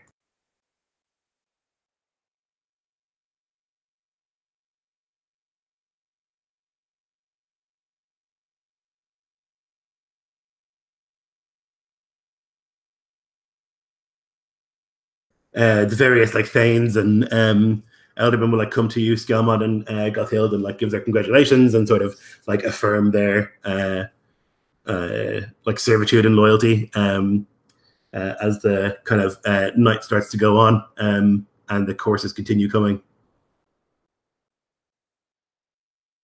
I'll receive each one thankfully and give the appropriate words back, and kind of in between those moments, whichever lords or ealdormans have not yet, and kind of summon them to do so with my eyes, so that like with people to watch over time, they might say after this that many great lords lined up standing behind one another to speak with the man. Yeah, they do. Over the evening, it's a few hours, like Vogan will come up and say, "Congratulations." And that'll be the extent of that conversation. While others will come and sort of like unctuously like, "Oh Lord, what a fantastic time!" Like notably, Horik from Myrr X, where you had been previously, the sort of rich thane. I will say to Horik, thank you for your gifts and for your words, and let it be that my generosity to you as Jarl to subject should leave you never wanting for the gifts of another. And as these words you've given are for me and mine to you, I hope you have words for no other Jarl but me and mine wife here, Gothild. Yeah, he'll smile and like spread his like ringed fingers wide. Of course, Jarl. I reaffirm all oaths that I had to Godrickson and now to you and your darling wife. Your Jarl, he says, of the man referring to Gothild rather than as my wife. And I'll say to him, I've had word from whom I hear is a friend of yours, Flokuson, to the south of Skjelvik. I have further business that I would do with the man. Stay here at my leisure. I would question you on your knowledge and friendship of the man. Of course. We are old friends. I'll be glad to help you in any way I can. Foster relations between you and him. I have room prepared for you for this evening. Enjoy my hospitality, and we'll speak of this on the morrow. Thank you. He'll like bow and like look to Gothild, Jarl, and then make his way back into the sort of throng of everyone else, and the next person will come up and say, "Jarl, congratulations," and blah blah blah blah blah. Shake hands. It's not quite the sort of mafia-esque everyone hands you an envelope, but everyone hands you something.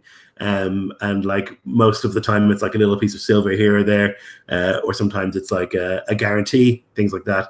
And so it goes for like a great many hours until you are exhausted and tired of pleasantries and endless sort of chicanery as everyone affirms their loyalty is most of all in their thoughts. At this point, I'll raise a hand to Velspar and the musicians to quiet. Yeah, they'll do so. We've had the wedding gifts and the wedding race, and it is our honor to serve you. And he'll like raise his cup to the bridal parties. And they'll raise them in return, and you'll hear like people banging on tables. And we've drunk deep and eaten heartily of the many fine combined fares of these now married realms.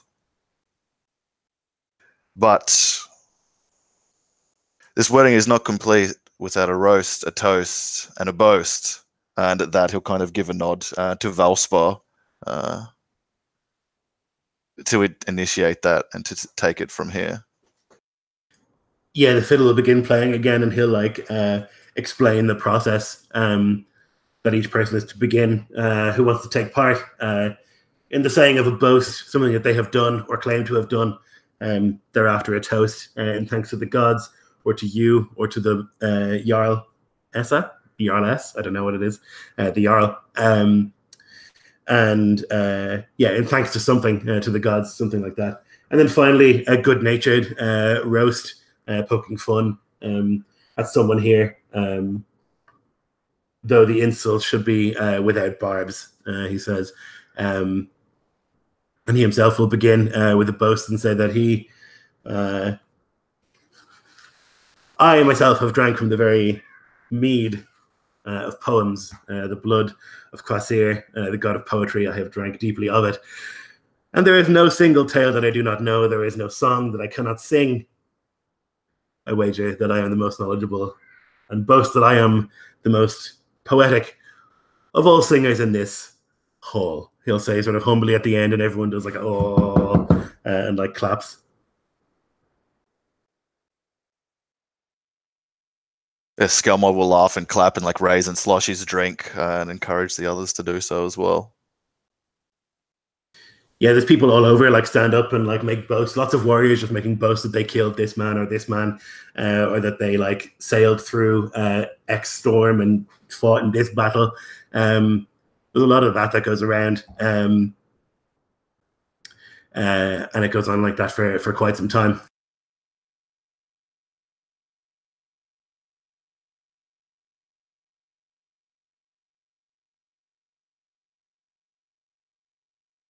You're one of the warriors now, Halvar. You should make that known and boast with them.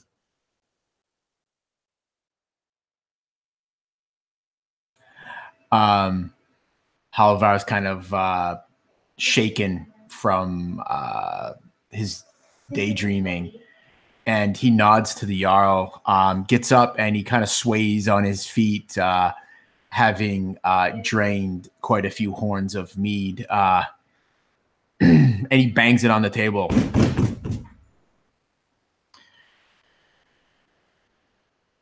And no one's really probably paying much attention, but he yells out anyways.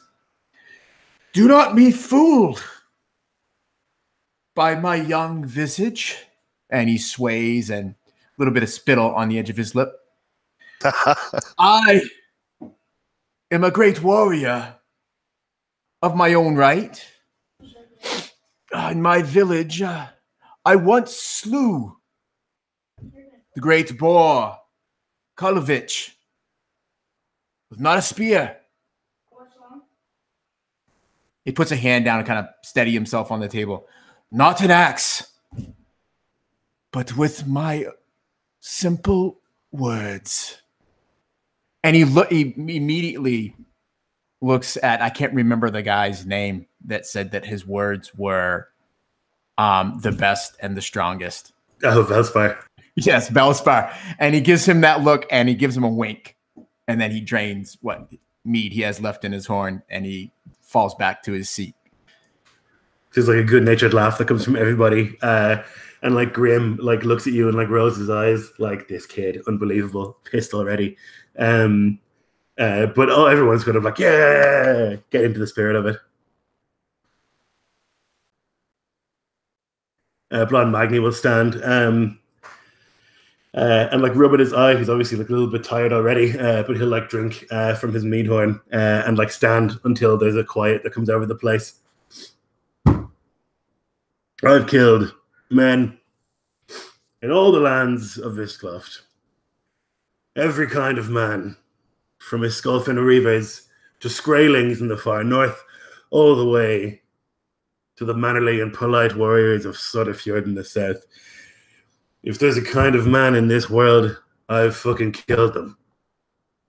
And then there's like a Yarr! From the lads who know Magni and think that's no idle boast. I'll bang my cup along with them.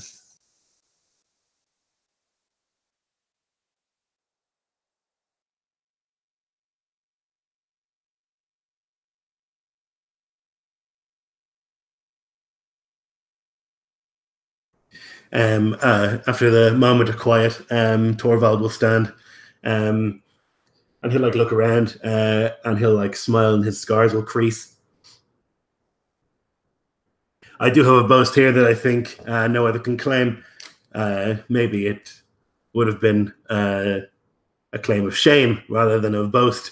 But now, thanks to this chance given to me, I'm happy to say that I think of all of the people here in this room, perhaps all of the people in all of Asbloð, I have committed the most crimes. You can see on my skin, from my forehead to my toes, there are brands in every part of me, outlawed more times than most people have had dinners. And there's like this sort of like, ooh, that goes around. While people are like, do we cheer at this or do we not? Nobody's really sure. And he like chuckles at it and like takes a drink. I think Helvar would yell out while that's happening, "Do you have one on your ass?" I'll show you later, boy. Skelmod will laugh at that, even though I don't think he actually finds it funny.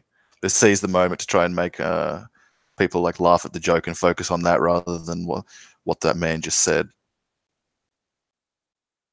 Yeah, I think like some of the people would be uncomfortable with it while others think it's hilarious. Like, a lot of the warriors are just like, yep, that makes sense.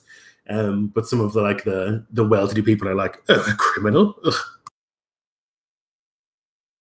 Yes, he nudged past me at the buffet.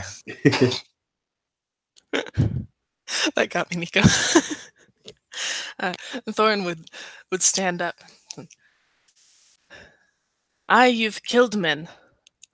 But what did you do to them before you killed them? I once had a man who was hunting with his dogs, and I tied his beard to their tails and made them run laps around the village before I put him to his misery.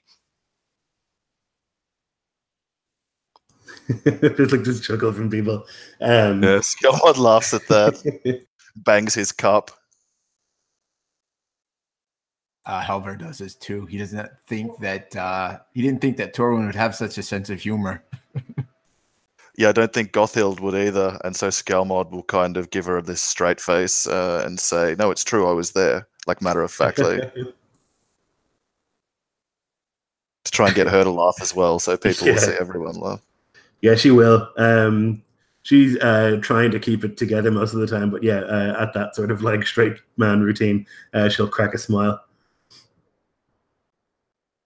Vogan will stand to many people's surprise and just like look around and then say, "Win many victories," and then sit back down. And there's like this like look around the room of like, is that it? And then people like know that that's true, and so there is like a banging of cups and things like that. But Velspar will like make some sort of like wry joke about like maybe his delivery needs some work. I saw Vogan drag a Valilander from the Battle of Hjaldenfeld and then rush back in while the spears rain down to bring back the boy's leg.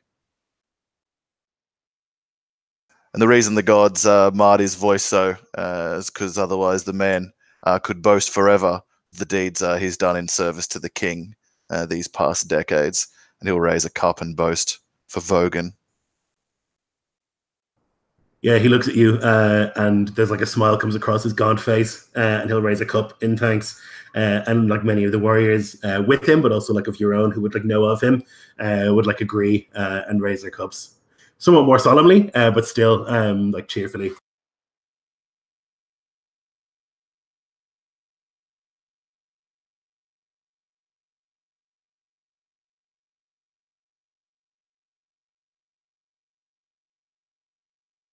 Even though this is Skelmaw's wedding day, and Noki likes to slink in the shadows somewhat, he does still like to be the centre of attention, so he will jump up on one of the tables, kicking platters of meat away from someone as they dine.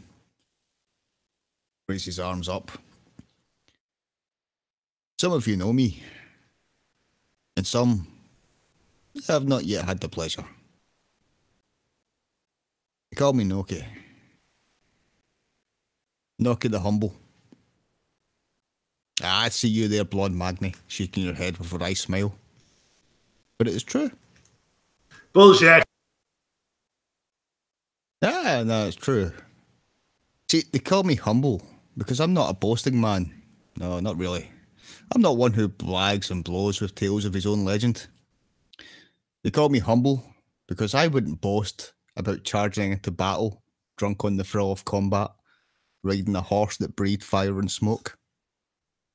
I wouldn't boast about riding that horse like an oncoming storm towards a slavering berserk and brutally smashing my boot into his face, breaking and shattering his teeth so they could not bite his shield, so that he could only gnaw on them and defeat with bloody gums.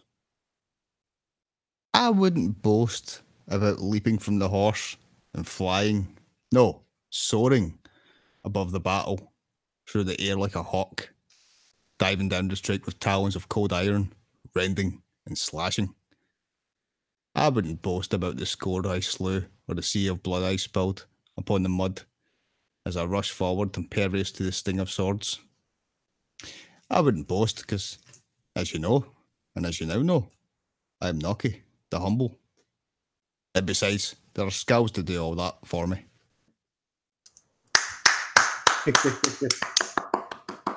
Yeah, there's like a big cheer and rowdy laugh from all the lads who know you, and like strange looks from some of the like high society members, but they follow the joke and like laugh heartily at it. Thorin's shouting to the person next to her over the din. He wouldn't boast because he's never done anything worth boasting about.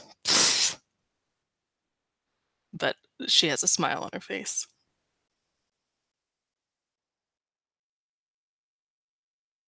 And so it goes. People making their boasts about wandering north and like killing Jotun in single combat, wandering over into the lands of the east where the red-haired and blue-skinned warriors of the Tuatha live, and like living a life over there and like marrying their beautiful queens. All these like boasts that are obviously untrue all night. Until Valspar will like look at the fiddle player and the tune will change ever so slightly into something a little bit more somber, and the toasts are to follow. I'll stand up at the change of music, seizing on like the introduction of like that melody, and stand up and kind of wait almost for an uncomfortable amount of time for silence to nearly settle. Even though I imagine it's impossible with this many people in this place. And raise my cup full and say, I would offer the first toast to the dead, to our glorious slain who now sit in the bright hall, to the enemies who stood before us and did not flee, for the dead who will be made in the days to come, and for those who died for us to be in these lands. A toast to them, most deserving, who can drink no more, but have mead in Valhall. So we drink now for them, and he'll guzzle majority of his cup, but then like not all of it, and spill the rest out onto the floor in like such a kind of in such a manner that would hint that he expects the others to do the same. Yeah, they do so eagerly. The warriors, most of all, to the valiant dead, they cheer, and will like follow your gesture. And there's like a moment of like solemnity that follows, as like people think about what has been said.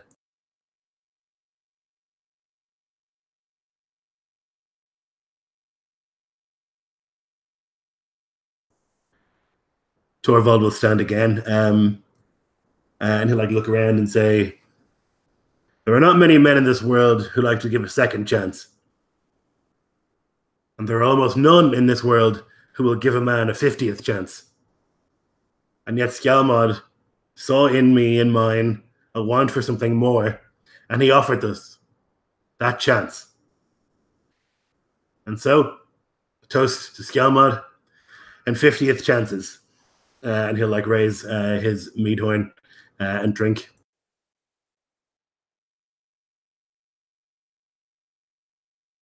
I give him a slight nod of my head, like an incline, and a smile. Raise my cup, but kind of look about seeking for someone to toast over the top of that for too long.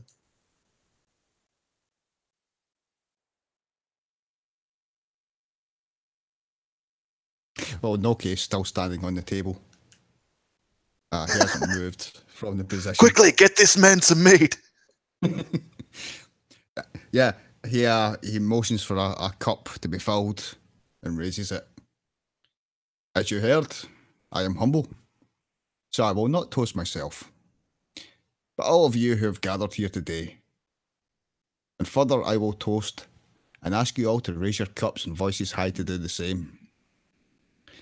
A toast to those who crossed the Rainbow Bridge and whose sacrifice brings a new beginning. A toast to new beginnings of strength, resolve, and kinship. A toast to kin, blood or bound, the strong alliances and friendship. A toast to friends, old and new, to those tested by time, to those yet to be forged. A toast to Jarl Einar Godricsson, who lived well, who fought well, who died well. And lastly, a toast to Skjalmod Harsson. An ugly bastard, aye, it's true, but a man to walk the mountains with. Good and honourable man, and a friend. And to Gothald, Godric's daughter. May the gods gift you many children, and may they take after you in wisdom and beauty. Skull! Skjalmod will stand at that and like beckon others to do so, like a round of applause, and everyone's standing to bravo. They do.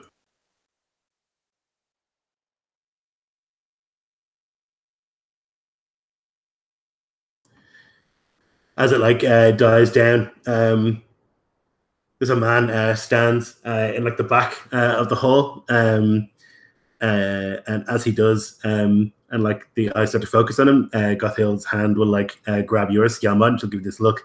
It's the man you had spoken to before, Halvar. What a beautiful home! What a beautiful evening! What a beautiful bride! Indeed, 3 blessings upon all those here. May she rule us even-handedly and with the same harsh and unforgiving justice that her father was known for. A toast to Jarl Einar Godricsson, and he'll like raise it and drink. And there's like a sense of like maybe bitterness there, that most people don't really follow it and will drink of their cups, and he'll sit. Come, friend of fine words, speak your name so that I might know who to send my servant to with a fine choice of this haunch. He'll stand again and like look around. Gothric is my name. Welcome, Gothric, and he'll carve the meat himself and put it on a plate for a servant to take down. Is this piece another, or is there another portion you'd prefer? He'll smile. Generous. Thank you.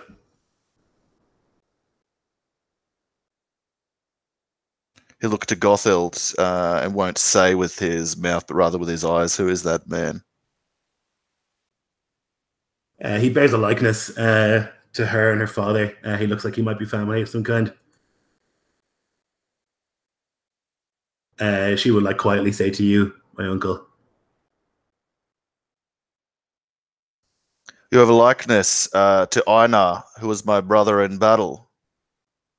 Am I wrong, Gothric, to think you are kin to my wife Gothild, and so to me? You're not wrong, though this is an evening for you and your celebration. It is for all Haderland. Come, uncle. Do not take your portion down there. Come and sit at this place, and he'll kind of make place made for nearby to have the men come sit next to him. Yeah, he'll make his way through the assembled people. He looks poor by all accounts. Like his cloth is threadbare, and he has these like matted furs that he wears. His beard and hair are like both cropped short, but he'll like make his way up to the table and sit. While he's making his way up, I'll look to Gothild. Like, tell me of this man. What? Something passed across your face. I don't know exactly, but I know that he was made to leave. He's the older brother, so it should have been him, was Jarl. But that didn't happen. My father never spoke of it.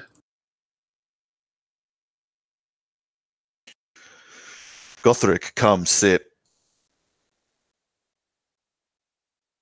Yeah, he does so, and like will like smile when he gets to the top at the like assembled people. I've taken up enough of the time. Back to the toasts, surely. Of course, and he'll notion for Valspur to continue. And over like the cover and din of that, through like pursed lips and gritted teeth. You were banished from these lands. I assume you do not come back only to honor your niece. I had heard my brother had died. Wounds in battle, defending his folk. An honorable death. It was he who banished me, and he is no longer here. For why? Why were you banished? It's a point of view, I suppose. I would say for love.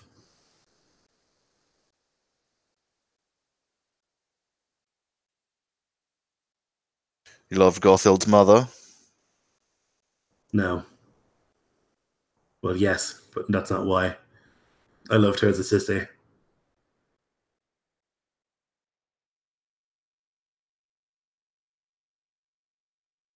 And then there's like this like crash in a chair as like somebody finishes their toast, and people like stand again and like slosh drinks, and there's like a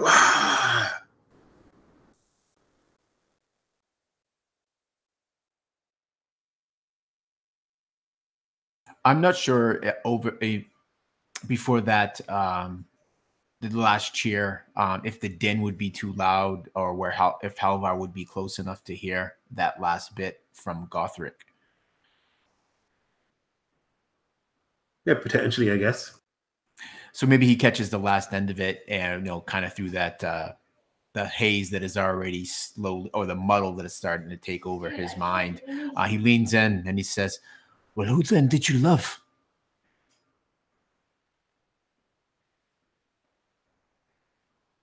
You would not understand, boy.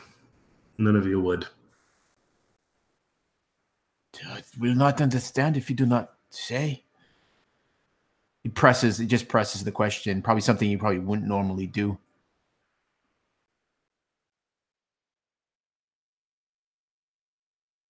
I will not repeat why I was exiled, lest it happened again. No one was harmed. I can assure you of that.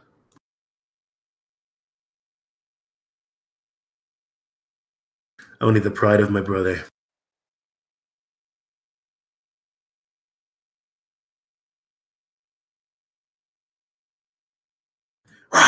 Another like cheer as like someone finishes a toast, and you can hear like the boom, boom, boom, boom, boom, boom, boom, of people like excitedly like toasting.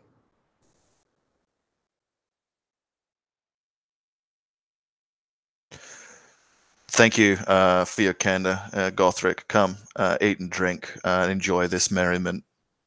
And then he'll turn his attention away from the man and Halvar back to the toast.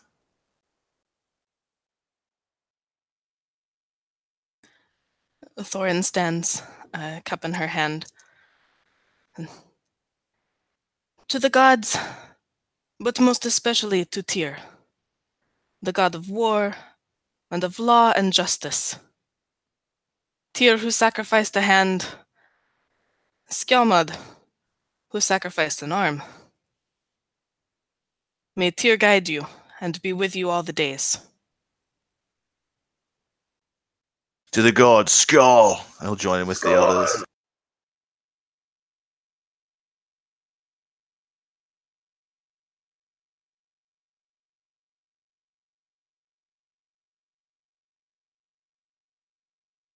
After like the applause of, or while the applause of like that follows Thorin's toast, I'm going to turn to Gothild, like away from her uncle, and speak.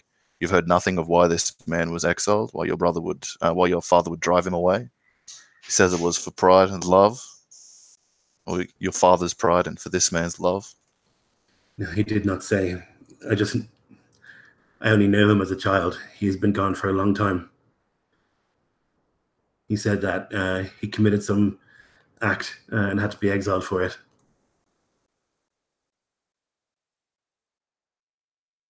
I always assumed my father was protecting me from not telling me.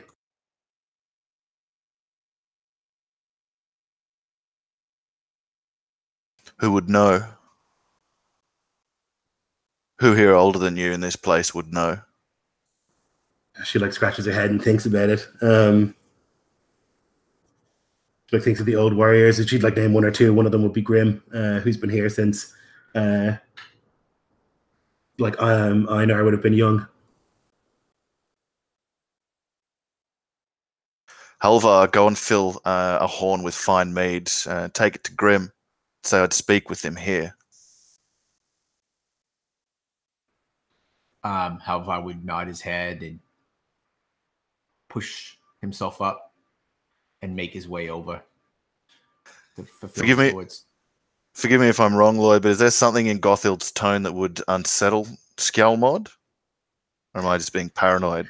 I think that she's nervous. Like it's clear that she doesn't know why he was sent away. I think like that would be clear to you. But she's nervous about like the potential for like a problem arising here at this like sacred day and like marring the ceremony and the wedding and stuff, you know.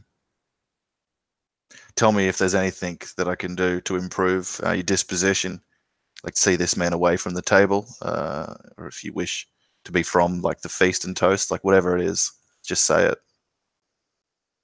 I'm sure it'll be fine. He admires her for saying that, nods.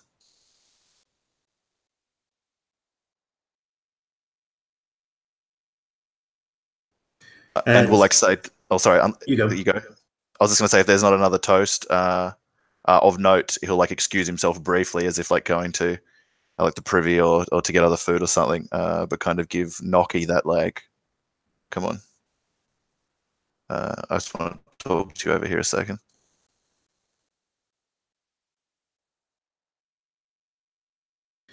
So as you go and do that, and like the roasts begin, we're just going to take a really quick break because I have to pee real bad. We'll be back in like all that meat, Lord. Yeah, we'll be back in like 4 minutes, right?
Okay, I'm back.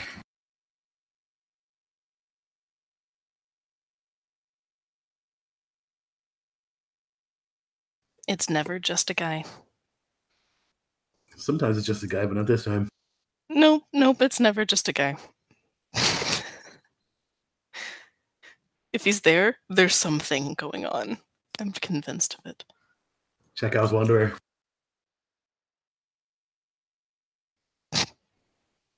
It took me an embarrassingly long time to understand what that meant. Mostly because I was thinking of this Chekhov. Yeah.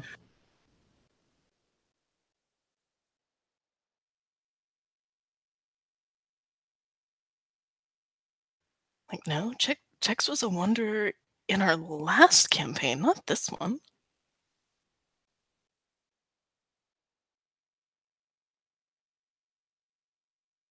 Wait, who's checks? Exactly.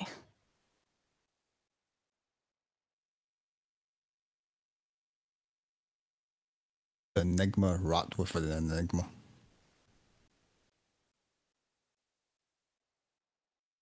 But tied up with a really pretty bow. And sprinkled with a Scottish accent. That would be such a picture. You tied up with a bow. Checks. Well, there was one Halloween, but we won't go there just now.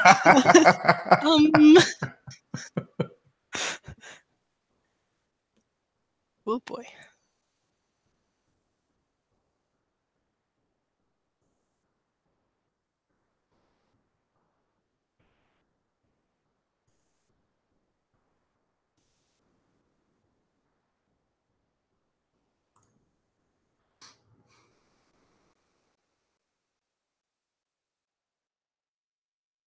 Yeah, I'm just guzzling orange juice to like keep my voice from falling apart, which requires regular bathroom breaks, unfortunately. Your deep, gravelly voice for the one NPC whose name I can't remember again. Bogner. Yeah, Bogan. that one. Bogan. I was thinking Vagnar, but that's not the right one. I love Vogan. I love him too. This is the thing that's really like, just can't speak, you know, but still tries.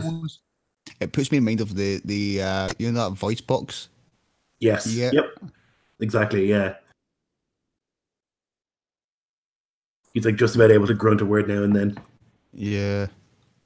Oh, how gruesome would that be to have your throat slit to the extent where it actually cuts your oh, Ugh. No thanks. it's got a heart every time you speak. Ugh.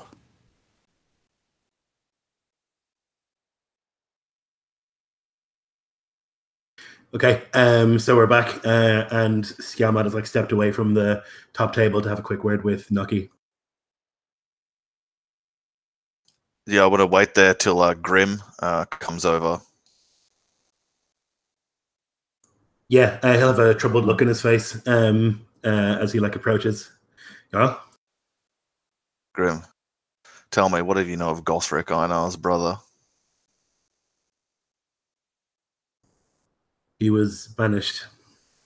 For what crime? I cannot say, Lord.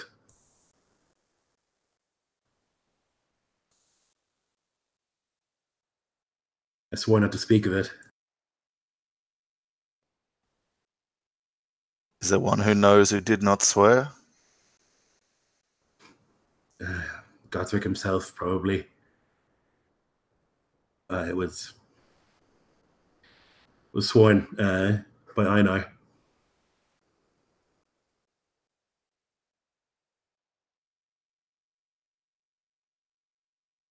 Silence to the grave. He nods.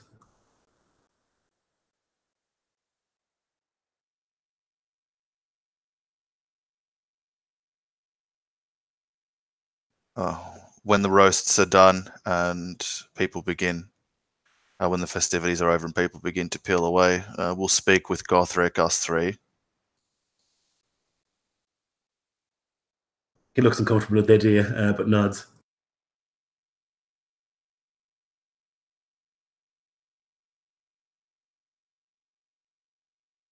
for now, go back, smile.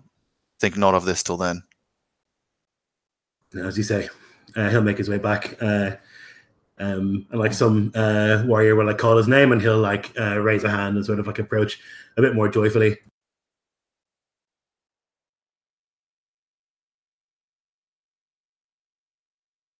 If such should be, the Gothric must go. Nocky, I can trust that to you.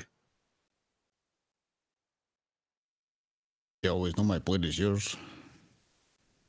Let's hope it doesn't come to that. Fenya looks Either wonderful way. tonight. She always does. She always does.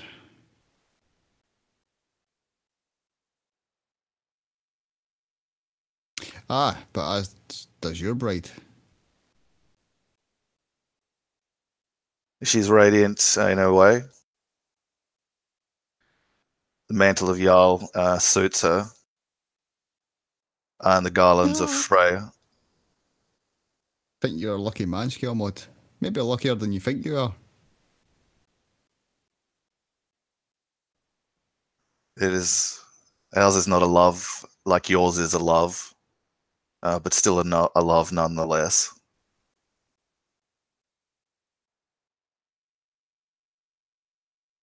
Between you and me.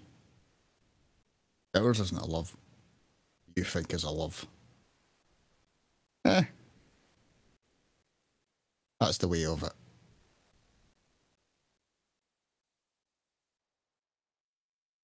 He was going to go to speak, but when you finished it with, oh, that's the way of it, he kind of just, his mouth slowly goes closed again, and then he looks to his drink and takes a slug of it. Truly, then why, friend?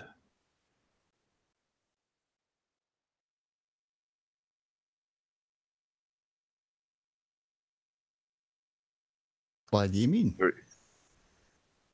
Did I hear you right that you don't love her? No, he does love her, but he just doesn't. There is a boundary in the way, shall we say?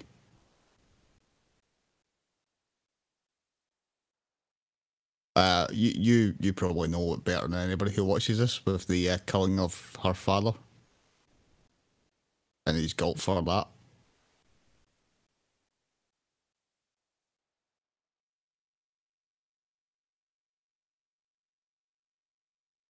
Oh, that's a boundary for you to her, not the other way around. Is that right? Yeah. Because she seems head over heels twice. Exactly, and he feels like he's taking advantage.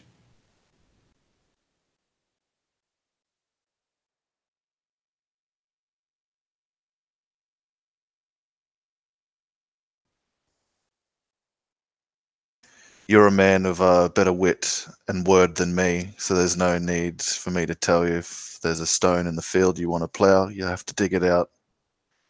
Look, it's time for the roasts.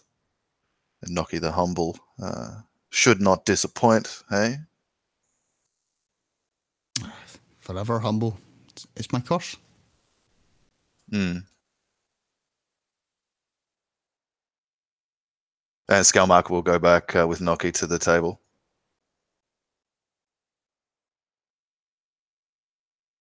Yeah, the roasts are well underway, and there's like good-natured ribbing going on in all sort of corners here and there. And like Fenya will stand and like matching Nocky, like get up on one of the tables, and then she'll like crouch down low, and she says, "For most of my life, I have been plagued by a troll. It has followed me here and there, haunted my steps at every turn. Every time I turn around, there it is in my shadow, a gruesome creature of scars and curses." And she like makes this like sort of gross sort of troll face and hands, and she like walks up and down on the table. "It has followed me everywhere I go, and recently I learned its true name, a foul curse in any tongue. I will utter it here only once," and then she'll like stand up and then point. "Nocky is its name," and there's this like bah! From like tons of people. Skelmod laughs till he coughs and has tears in his eyes. Doggy jumps up onto the table, raising his arms up in a gesture, making a skill with his face, and trounces around, kicking plates over and meat cups over, and making his own noise.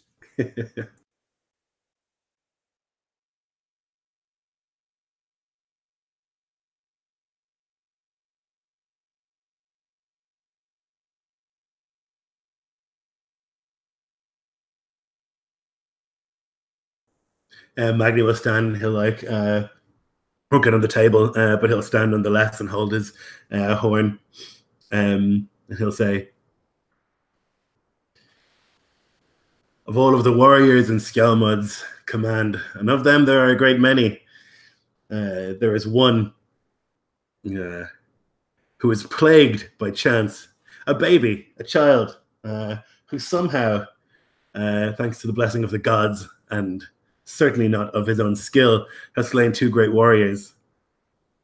Accidentally, for I saw it, he killed one of the Fenfolk champions. And then recently, in the great battle of the Red Ford, after the battle was finished and Rannick was fleeing, that is when the great killer of champions struck. Who is this champion? No other than Halvar. And he points, and there's a couple of derisive laughs, but most people cheer good naturedly. Halvar, as Magni is relating this, his cheeks go red. They flush a deep crimson. And he raises his cup to the bigger man.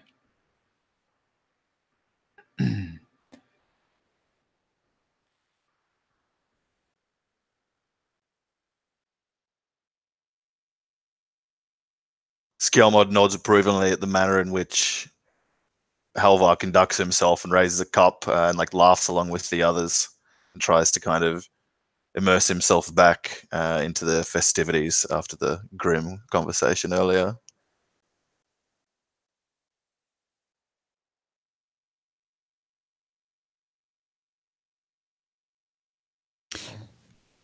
Well, as you may have heard, I am very humble. And therefore, the roast defeats the purpose. And what is the good of roasting when I've already wowed you all with my words? Particularly you, Velspar, who claims to be a great speaker. But I saw you turn red like a rooster's comb upon hearing my poetry. He stands and boos, and so do the rest of the singers with him. But a bunch of the people around point and laugh at him. And he'll shake his head but bow. I'll make rooster noises and encourage others to do so in response to the chorus of protesters. And he'll good naturedly begin clucking like a rooster. Yes.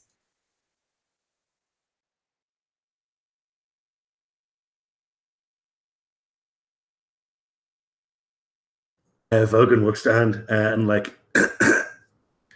Skjelmod, lawbringer, Tyr, law god, one hand, one arm.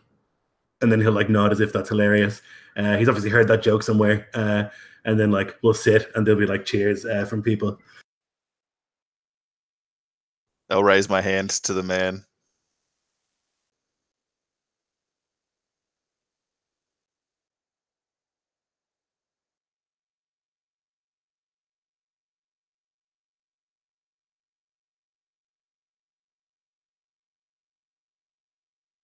But I don't intend to roast any person, so I'll sit back down and look around to see who'll speak next.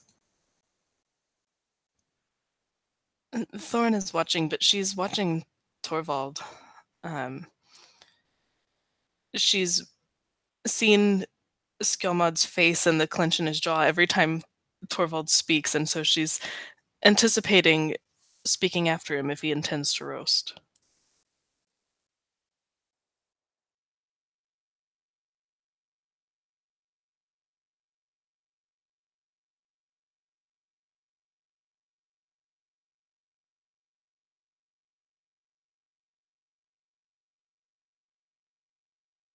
It goes on for more time, and I don't think he intends to roast. Right, is what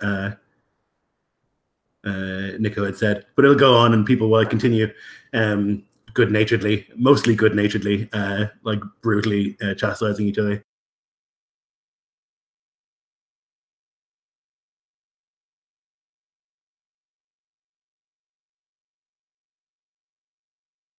Oh, Torvald, I thought you said Skjalmod. No, it doesn't seem like he wants to. He's like spoken a few times, but he's like watching and waiting. I think you would get the impression that like whatever about boasts and toasts, like roasting in his sort of social position might be dangerous, and he like thinks better of it.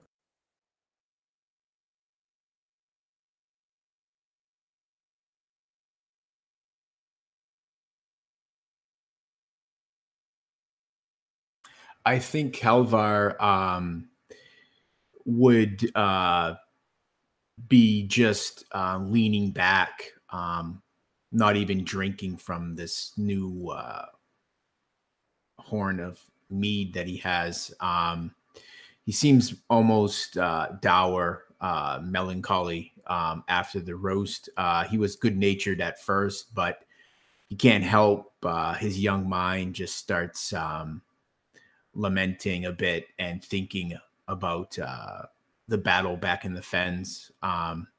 Every once in a while, a man jostles or jives him, and he would smile and raise his horn, but he doesn't drink.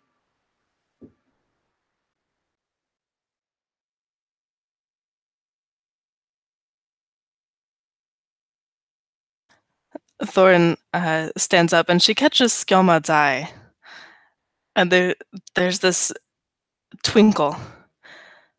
Just, Skjalmod is a fearsome warrior now, but you should have seen him when we were young, wet behind the ears, and he had as much beard as a prize pig. We were searching fields for reavers who might be skulking in the shadows, cowards who'd escaped the battle. Oh, we stalked through the rye, hunting with a bloodlust in our hearts. It was Skjalmod who saw the reaver first, laying still in an effort to stay unseen.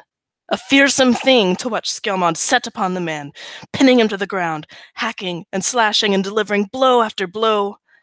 The reaver never let out a cry, nor could he, for Skjalmod had slaughtered a scarecrow. People go ballistic and like bang on the table and like lose it, like good-naturedly, but like several of them, like one of them, like Magni will like stand and put his arms out to the side, and like one of the warriors will like tackle him to the ground in sort of like a mock display of what you had said. I'll laugh and point just like that, and like grab like a fork or knife on the table and make a similar motion.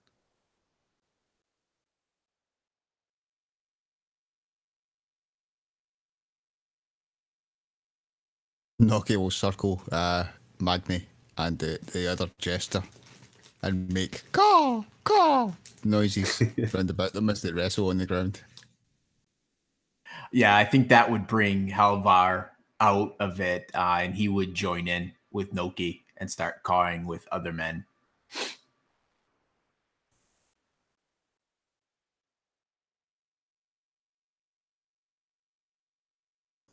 And more roasts are forthcoming until Gothric like clears his throat and seems like he's going to stand up, and will do so, and like has his horn in his hand, and he'll like look around and like wait for a bit of quiet.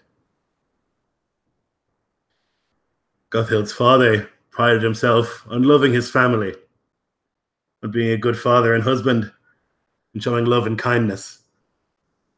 Yet in the moments that it mattered most, when love was needed, it turned out that the love of family is conditional. And so here's to Einar, who loved when it was convenient. Skull. And he'll like drink and like finish what's in the mead horn, and then like drop it onto the table, and like go to leave the hall. I'll give a nod to Noki and Grim, and then look back to Gothild with a smile and at others, and like call with my eyes for another to speak. If there's no like candidate, it'll fall on Val Spur or one of his singers. I'll like bore gaze into them to with the intent to get them to echo sentiments like over the top of what Thorvald just spoke. Yeah, he Velspar will like pick up immediately on the change of tone, and he'll like cough, and the fiddle will like spring up, and he'll like make this like rye sort of roast of like blonde Magni and how much he cares about his hair and how he sees him washing it 8 times a day, and there'll be like good-natured laughing to follow. Skelmod will rise and roast himself and speak of how like he'd met a wise woman in the swamps who like gave him words of wisdom and he did not heed them, and he went on foolishly up, like taunted the wolf, kind of like a Boy Who Cried Wolf type story, and got a foot tricked in by the wolf, and there met this woman from Escolfin, Ingrid Battleborn, for a wedding dowry, like wanted his arm. And she took it from him at the Red Fjord, and like in like a good-natured way roast himself for how the wolf bit back, and he was not did not heed caution, and the price he paid. So it's kind of like a more sterner fable underneath the grim roast. But he'll do to himself what he assumes Vogan has done, but what others may do too. People will like tap or like bang their cups against the table and like cheer and laugh.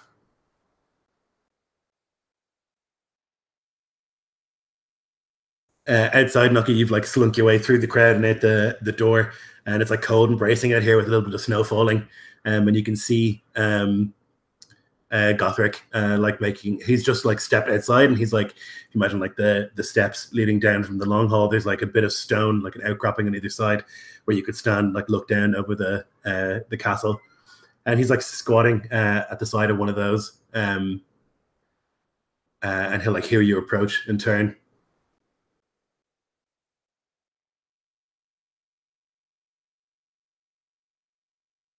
Gothric, is it? It is. That wasn't much of a roast you gave. Some would say it kind of dampened the atmosphere. I speak only the truth.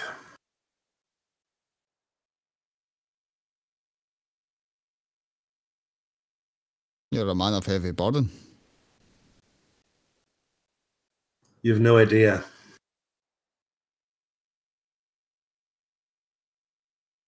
Maybe some.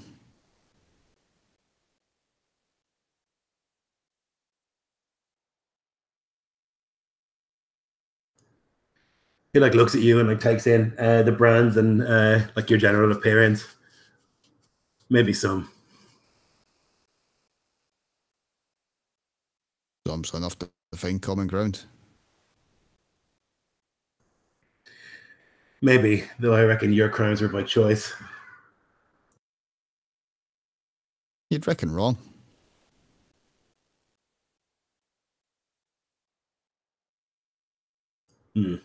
Maybe.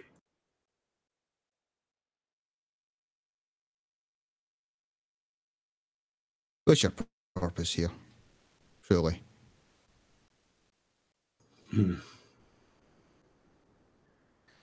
I didn't know it was happening here. I'd heard my brother had died. And I hoped to come here and put those things to rest. But now that I'm here, I'm just angry.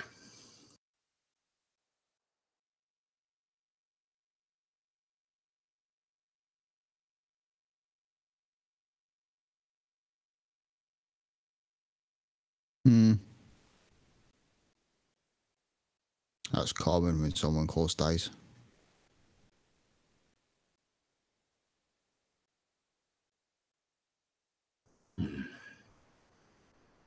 We never got to talk it out. All these years, decades, left how it was. It doesn't sit well with me.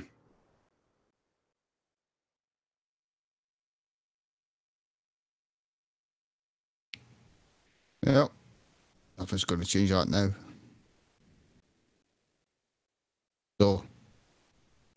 angrier. Or you can choose a different path.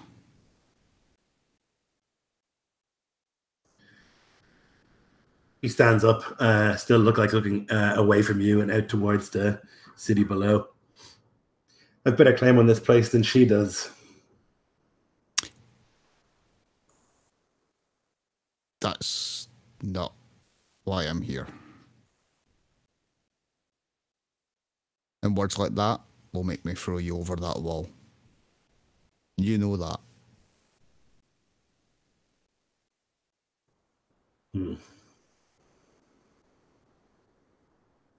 That's the anger talking.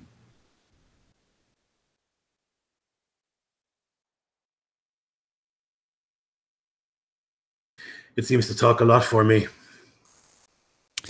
It will, for quite some time. They say that your man, he doesn't really care what you do as long as you obey his law, as long as you serve. He's got you and that heavily branded man in his service.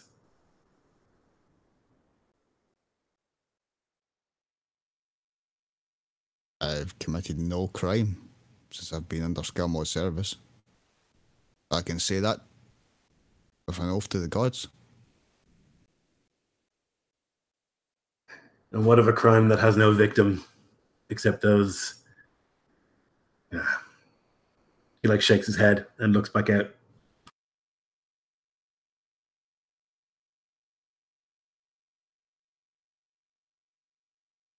You're clearly troubled. Speak with Skilmore.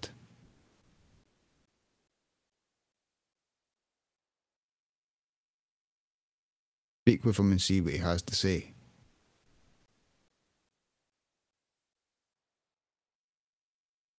Speak to him the truth. And you'll get the truth from him.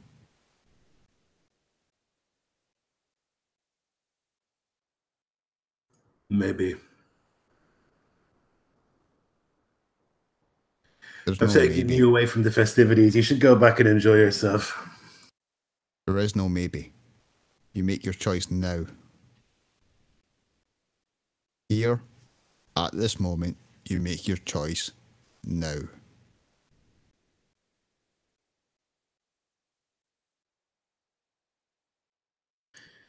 He tenses at that, and you can see his fist ball up. That sounds like a threat. It is.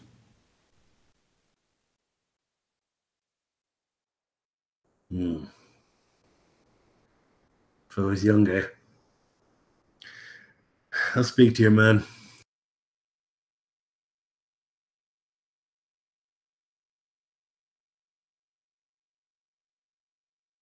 Until then, I will keep an eye on you. And I will give you one more threat. You move in any such way, I deem, because the Yarrow harm, I will kill you.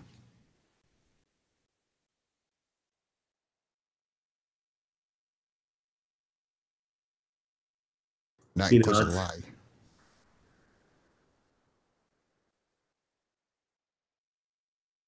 He nods and he sits back down and looks out into the night sky. You can hear this rumble of laughter from outside the hall, and inside, Velspar has made another roast, and people are rumbling and laughing. I can see Halvar looking about, and sometimes he go to open his mouth to speak or rise, but they're not when someone else louder or more wasted or both speaks and roasts. But I'll kind of raise a hand, trying to get a bit of silence and gesture for Halvar, speak, speak. One of the men beside Halvar shoves him up, and he tries to push him away.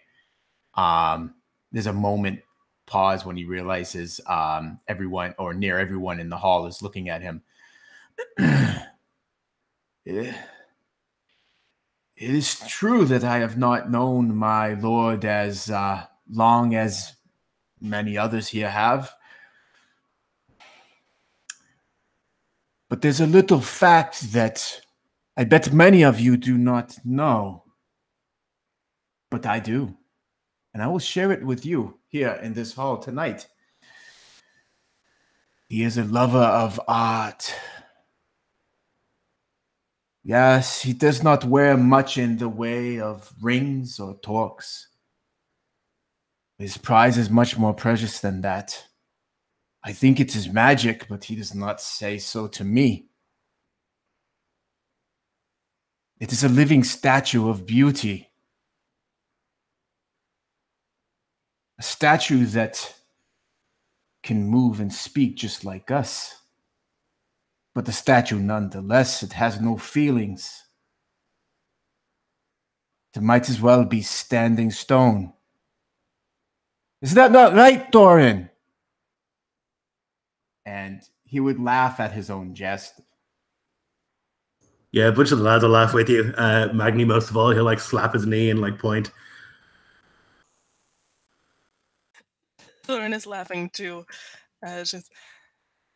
She kind of shakes her fist at him in mock anger. Come here and I'll show you stone. I think he does one of those things where he puts both his hands up as in surrender. Laughing the whole time.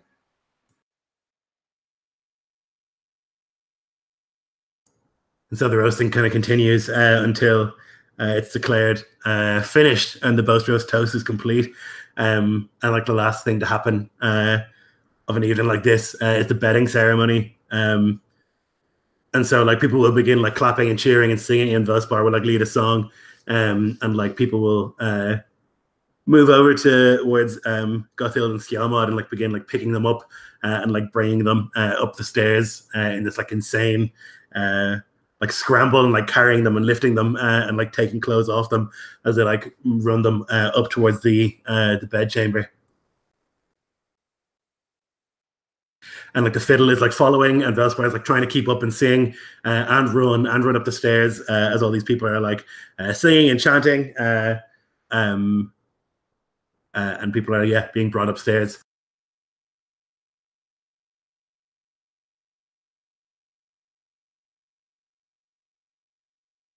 And it's like joyful and like mischievous, and eventually you're brought into the room, Skjalmod, and like people stay around. It's like necessary that 6 people stay in the room to like watch the marriage be consummated, which like sounds hellish, but it's like the process and like part of the legal structures of a marriage in the Middle Ages. And so like probably the wolf, Velspar, and like a couple of others like would stand around and like watch until the deed is done, and then would like cheer some more and then leave back downstairs to continue the merriment. A lot of pressure. Yes.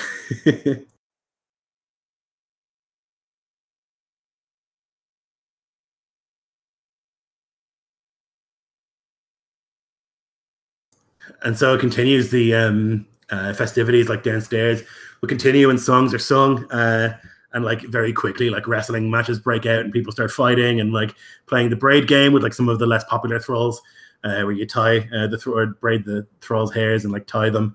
So like a wooden board, and they throw axes and try and cut them. And like all these different games like Nefertafel and all happening all over. And it's a much more sort of casual affair now. People kind of like wandering through the castle grounds and like enjoying themselves, getting air when they need it.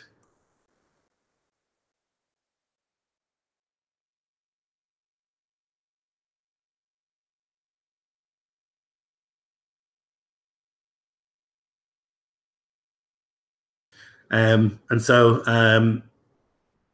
if there's anything else that you guys want to do in like the merriment, or we'll skip to like towards the end of the night when Skjalmod and Naki can have a chat with Gothric.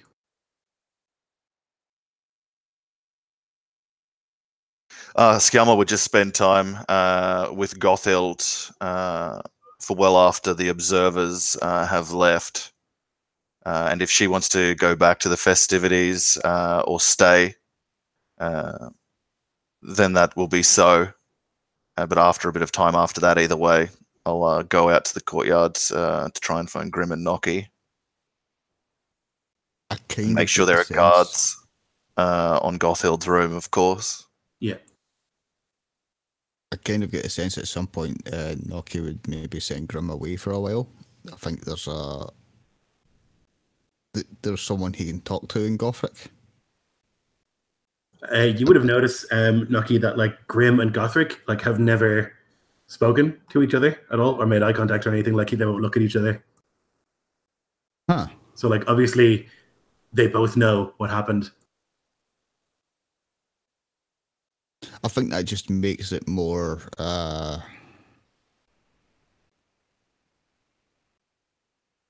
more aware to Nocky that he must at least send him away for a while. Perhaps to go and get food and drink to bring it to wherever we are. I assume we've been sequestered in a room somewhere. Yeah. Away from everyone else. But Gothric seems like the type that Nocky would open up to. I think there's something in his tale that reverberates with Nocky's. So there might be a bit of chat back and forth. Almost friendly in a way. Yeah. When you send Grim away, he'll like squeeze your shoulder and say, "Don't kill him." And then he'll like go and get food and drink and wander outside. Like as he opens the door again, he'll like start speaking like loudly, like, "Oh, there you are, you old bastard," and like wander out and like is his own self again.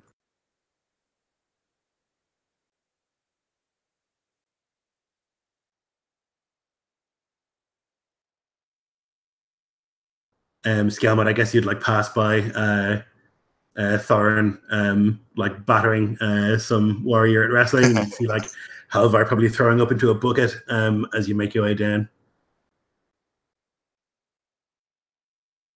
And you're in the room, Nocky, with this man for a while before anyone arrives.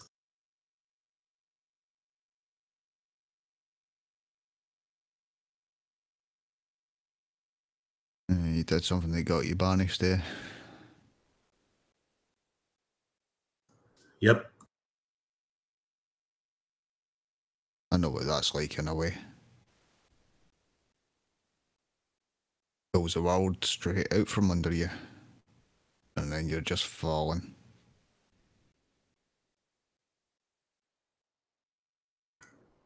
I was meant to inherit this castle, this life.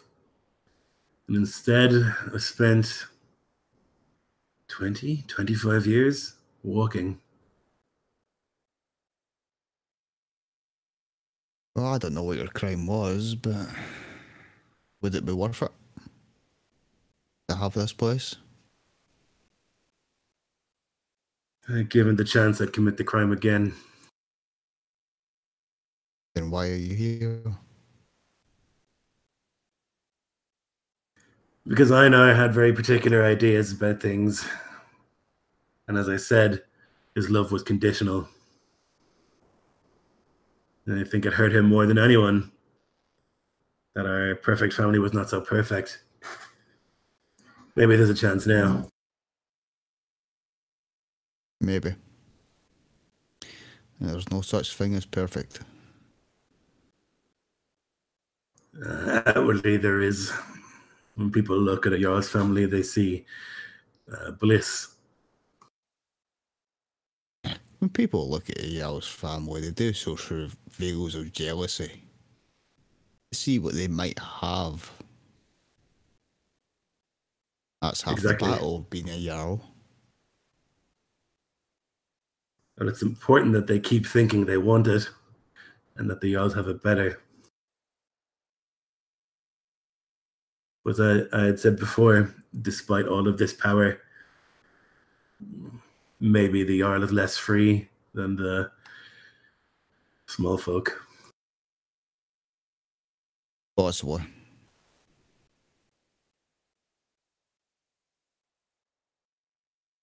Was that check? Didn't catch that. Possibly. Hmm. Yeah, he'd nod.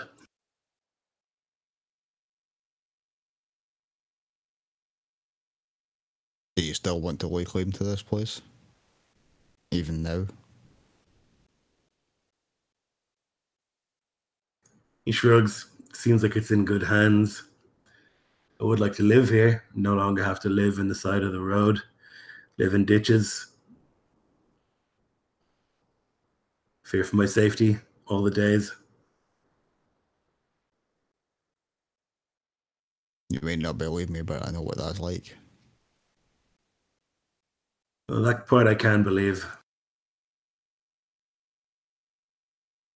It's a hard life, living a lie.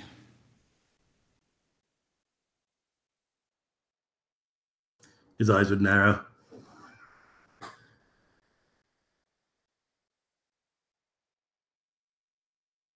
If you don't wish to lay claim to this land, and if you don't wish to disrupt what has begun here, be forthright, at least.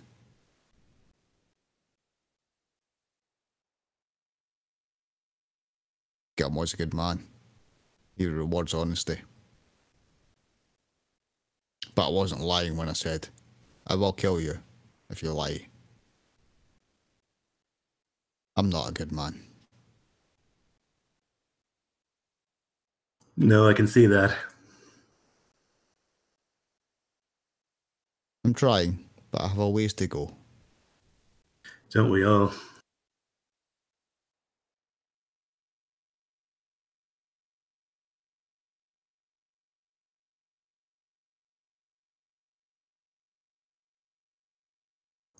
So you'd arrive, Skelmod, down at the room that had been like mentioned previously. You're like a cellar or something, deep and quieter.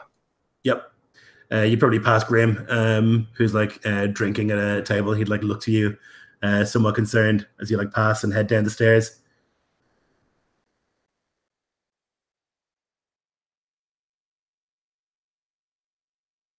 Yeah, I'd walk down briskly, leaving the mirth, like the din of the mirth, behind me. Let's descend down, pull the black iron ring, and step in to the torchlit room where Nocky and Gothric are.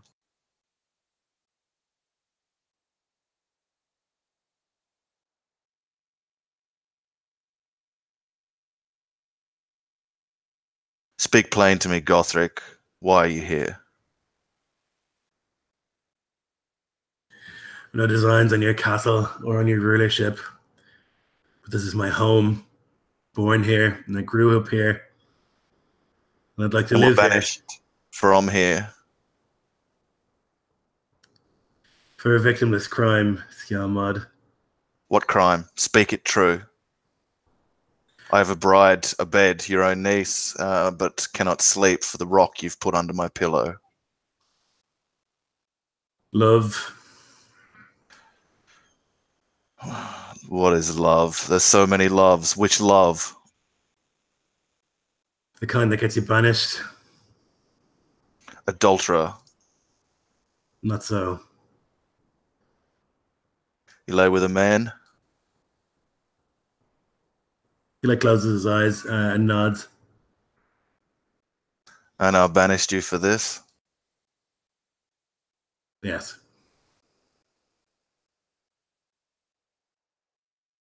He's trying to look for some lie in there. I'm going to roll an insight on that. He's telling me the truth, I think. I'll turn out and go back out and give that kind of curt Grim to get him to come down here. He looks nervous and does so. You were sworn to silence on this. So silently nod. Was Gothric truly only banished because he lay with a man? He looks uncomfortable, but nods. Skalmod shakes his head. Why was the younger brother in power to banish the elder? Gothric will speak. It was a family decision. He believed that this shame would see us taken from this castle.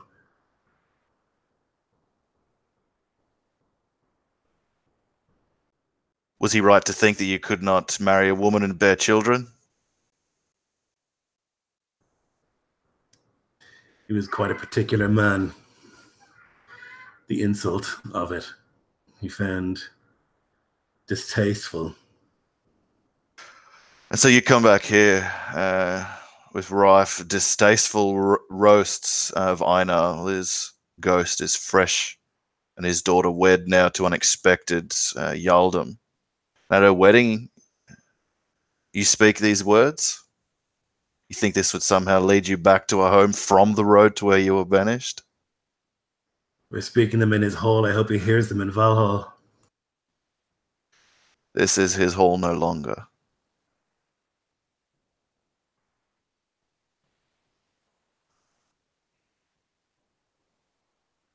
He nods.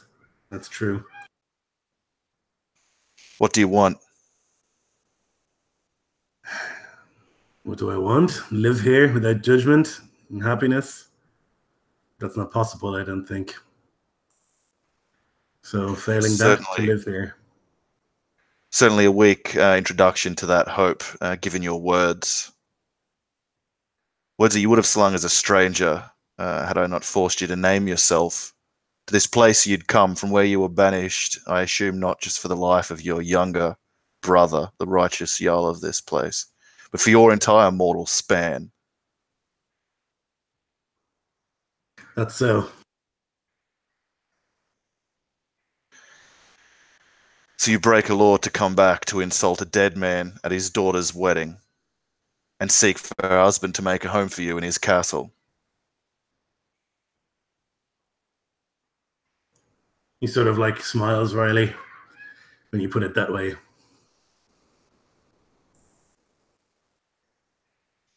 But yes.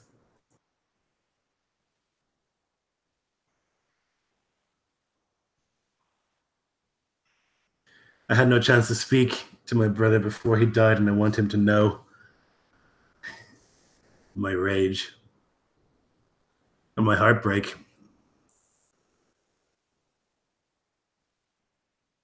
You should have spoken private. I did not.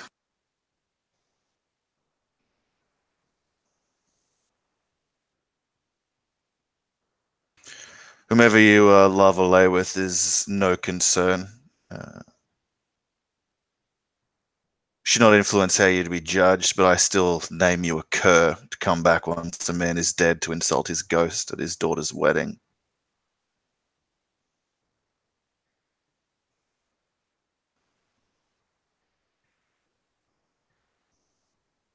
He sits back in his chair.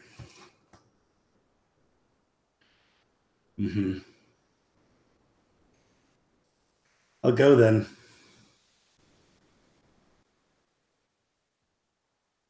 I offer a word. Of course. The word is anger.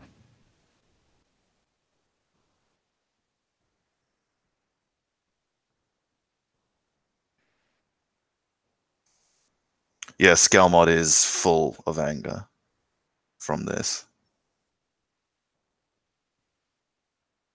Yes, seeing your Seething, he'll look at Gothric and say, his anger.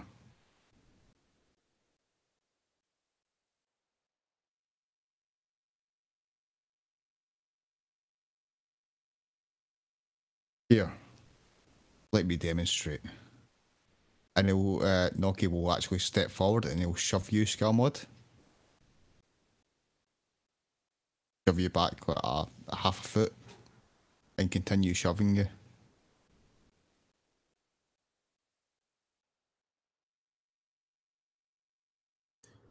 Like friends, doesn't really understand what's happening. Skalmod's nostrils flare and he's nearly overbalanced, still unaccustomed to like the imbalance of being an amputee. and he's like trying to sieve for the kernel of what this lesson is about.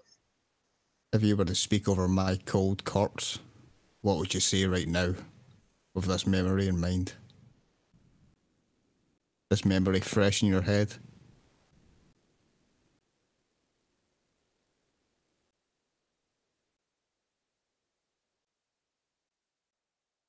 Would there be good words?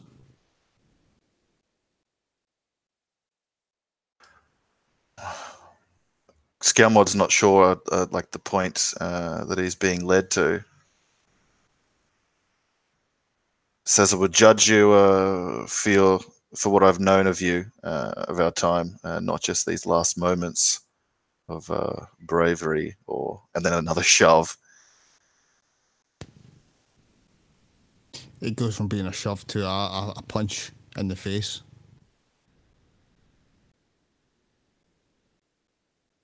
And now, the kind words be what you think of first, with that fresh in your mind. No, I'd still feel the slap, he'll say, tonguing a loosened tooth.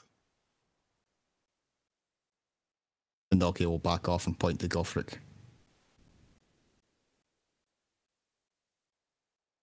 That's what's happened here today.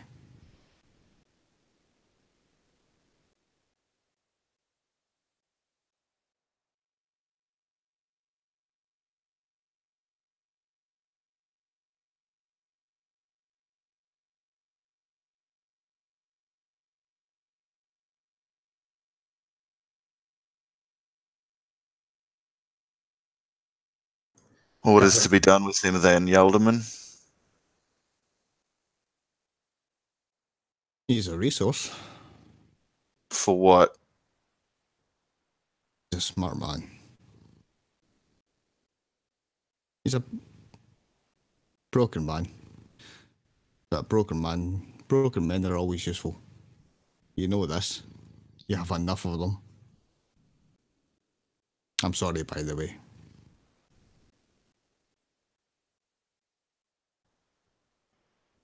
Is a stronger claim by law, a law being laid in this land every second that we rule.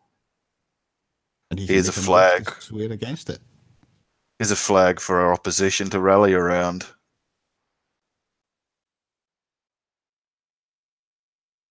And he can swear in front of the gods and in front of witnesses that he makes no claim.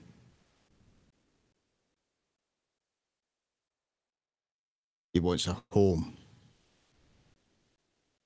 You've given a home to others.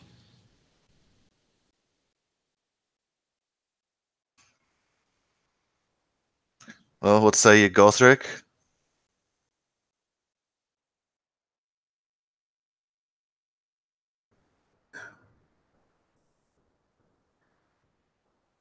And what if I practice this love? Will I be killed for it here? Exiled? Outlawed? Branded? Can you fill me in on the law on homosexuality in your magic fantasy world, Lloyd? Like same as Viking society, where like bizarrely it's like okay to have sex with a guy, but not to have a guy have sex with you. But both are kind of like looked at as sort of non-masculine, and anything unmasculine is. I say, do I take him as a lover or as a beloved? I think you would reckon if he was exiled, he was the beloved.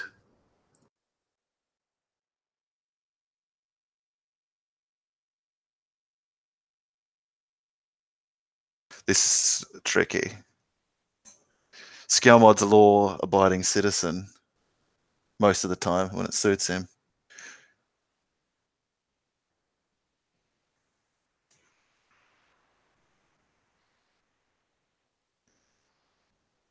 This place upholds the king's law, Gothric, which you must know well since you've wandered so far this last score of years.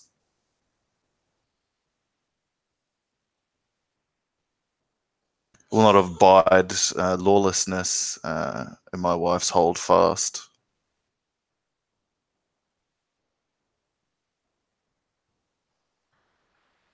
What you do in privacy beyond my walls is none of my concern.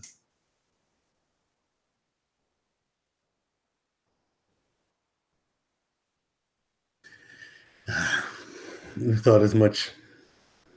You'll tolerate oath breakers and kin killers. Bring them into your employ. But I will not have them break oaths or kill kin under my roof.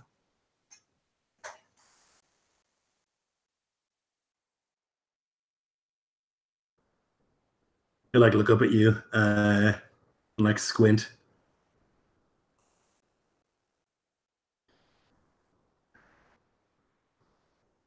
So it's a matter of not seeing it.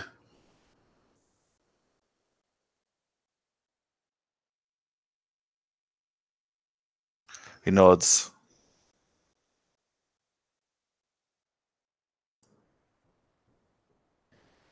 And I can abide by that.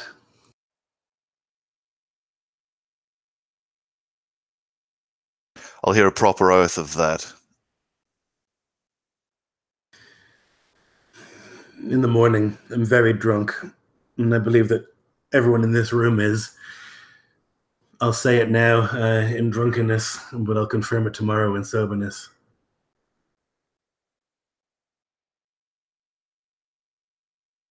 And you would know that that's a custom as well. It's like often deals are struck when you're pissed, and then in the cold light of day, re-examined with like a hangover's clarity. Nocky's punch has clarified me. But the man speaks truth, and I've had him here long enough. Doesn't sit well with me. I look to Nocky, like not saying again, but is this what you want?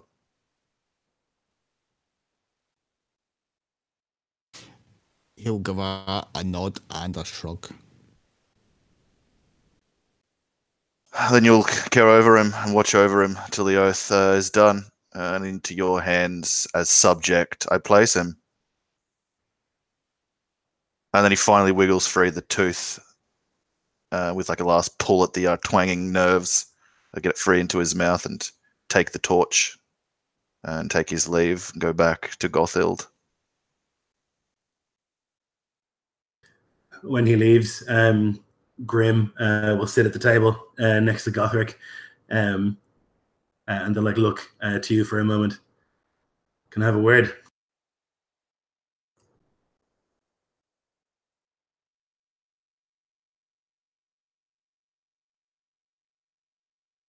So who's saying that to whom? So Grim is saying to you, can he have a word with Gothric? Oh, okay. Certainly. And I'll move outside the door.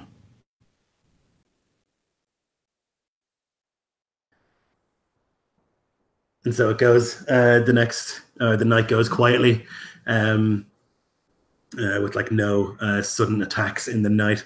It's quiet and pleasant. The session dies down as the sun starts to rise. People have been drinking all night and singing, most of it too. But those of you who are like sessioning hard will wake up with quite a bit of misery the next day. Notably, Halvar will like wake up with a pretty crushing hangover despite his youth. And you'll see that like several of the older warriors are like near comatose when the sun rises. But in that morning, we'll see oaths sworn, and we'll see what happens in the future next session. Thanks very much, guys. Thanks for watching if you did.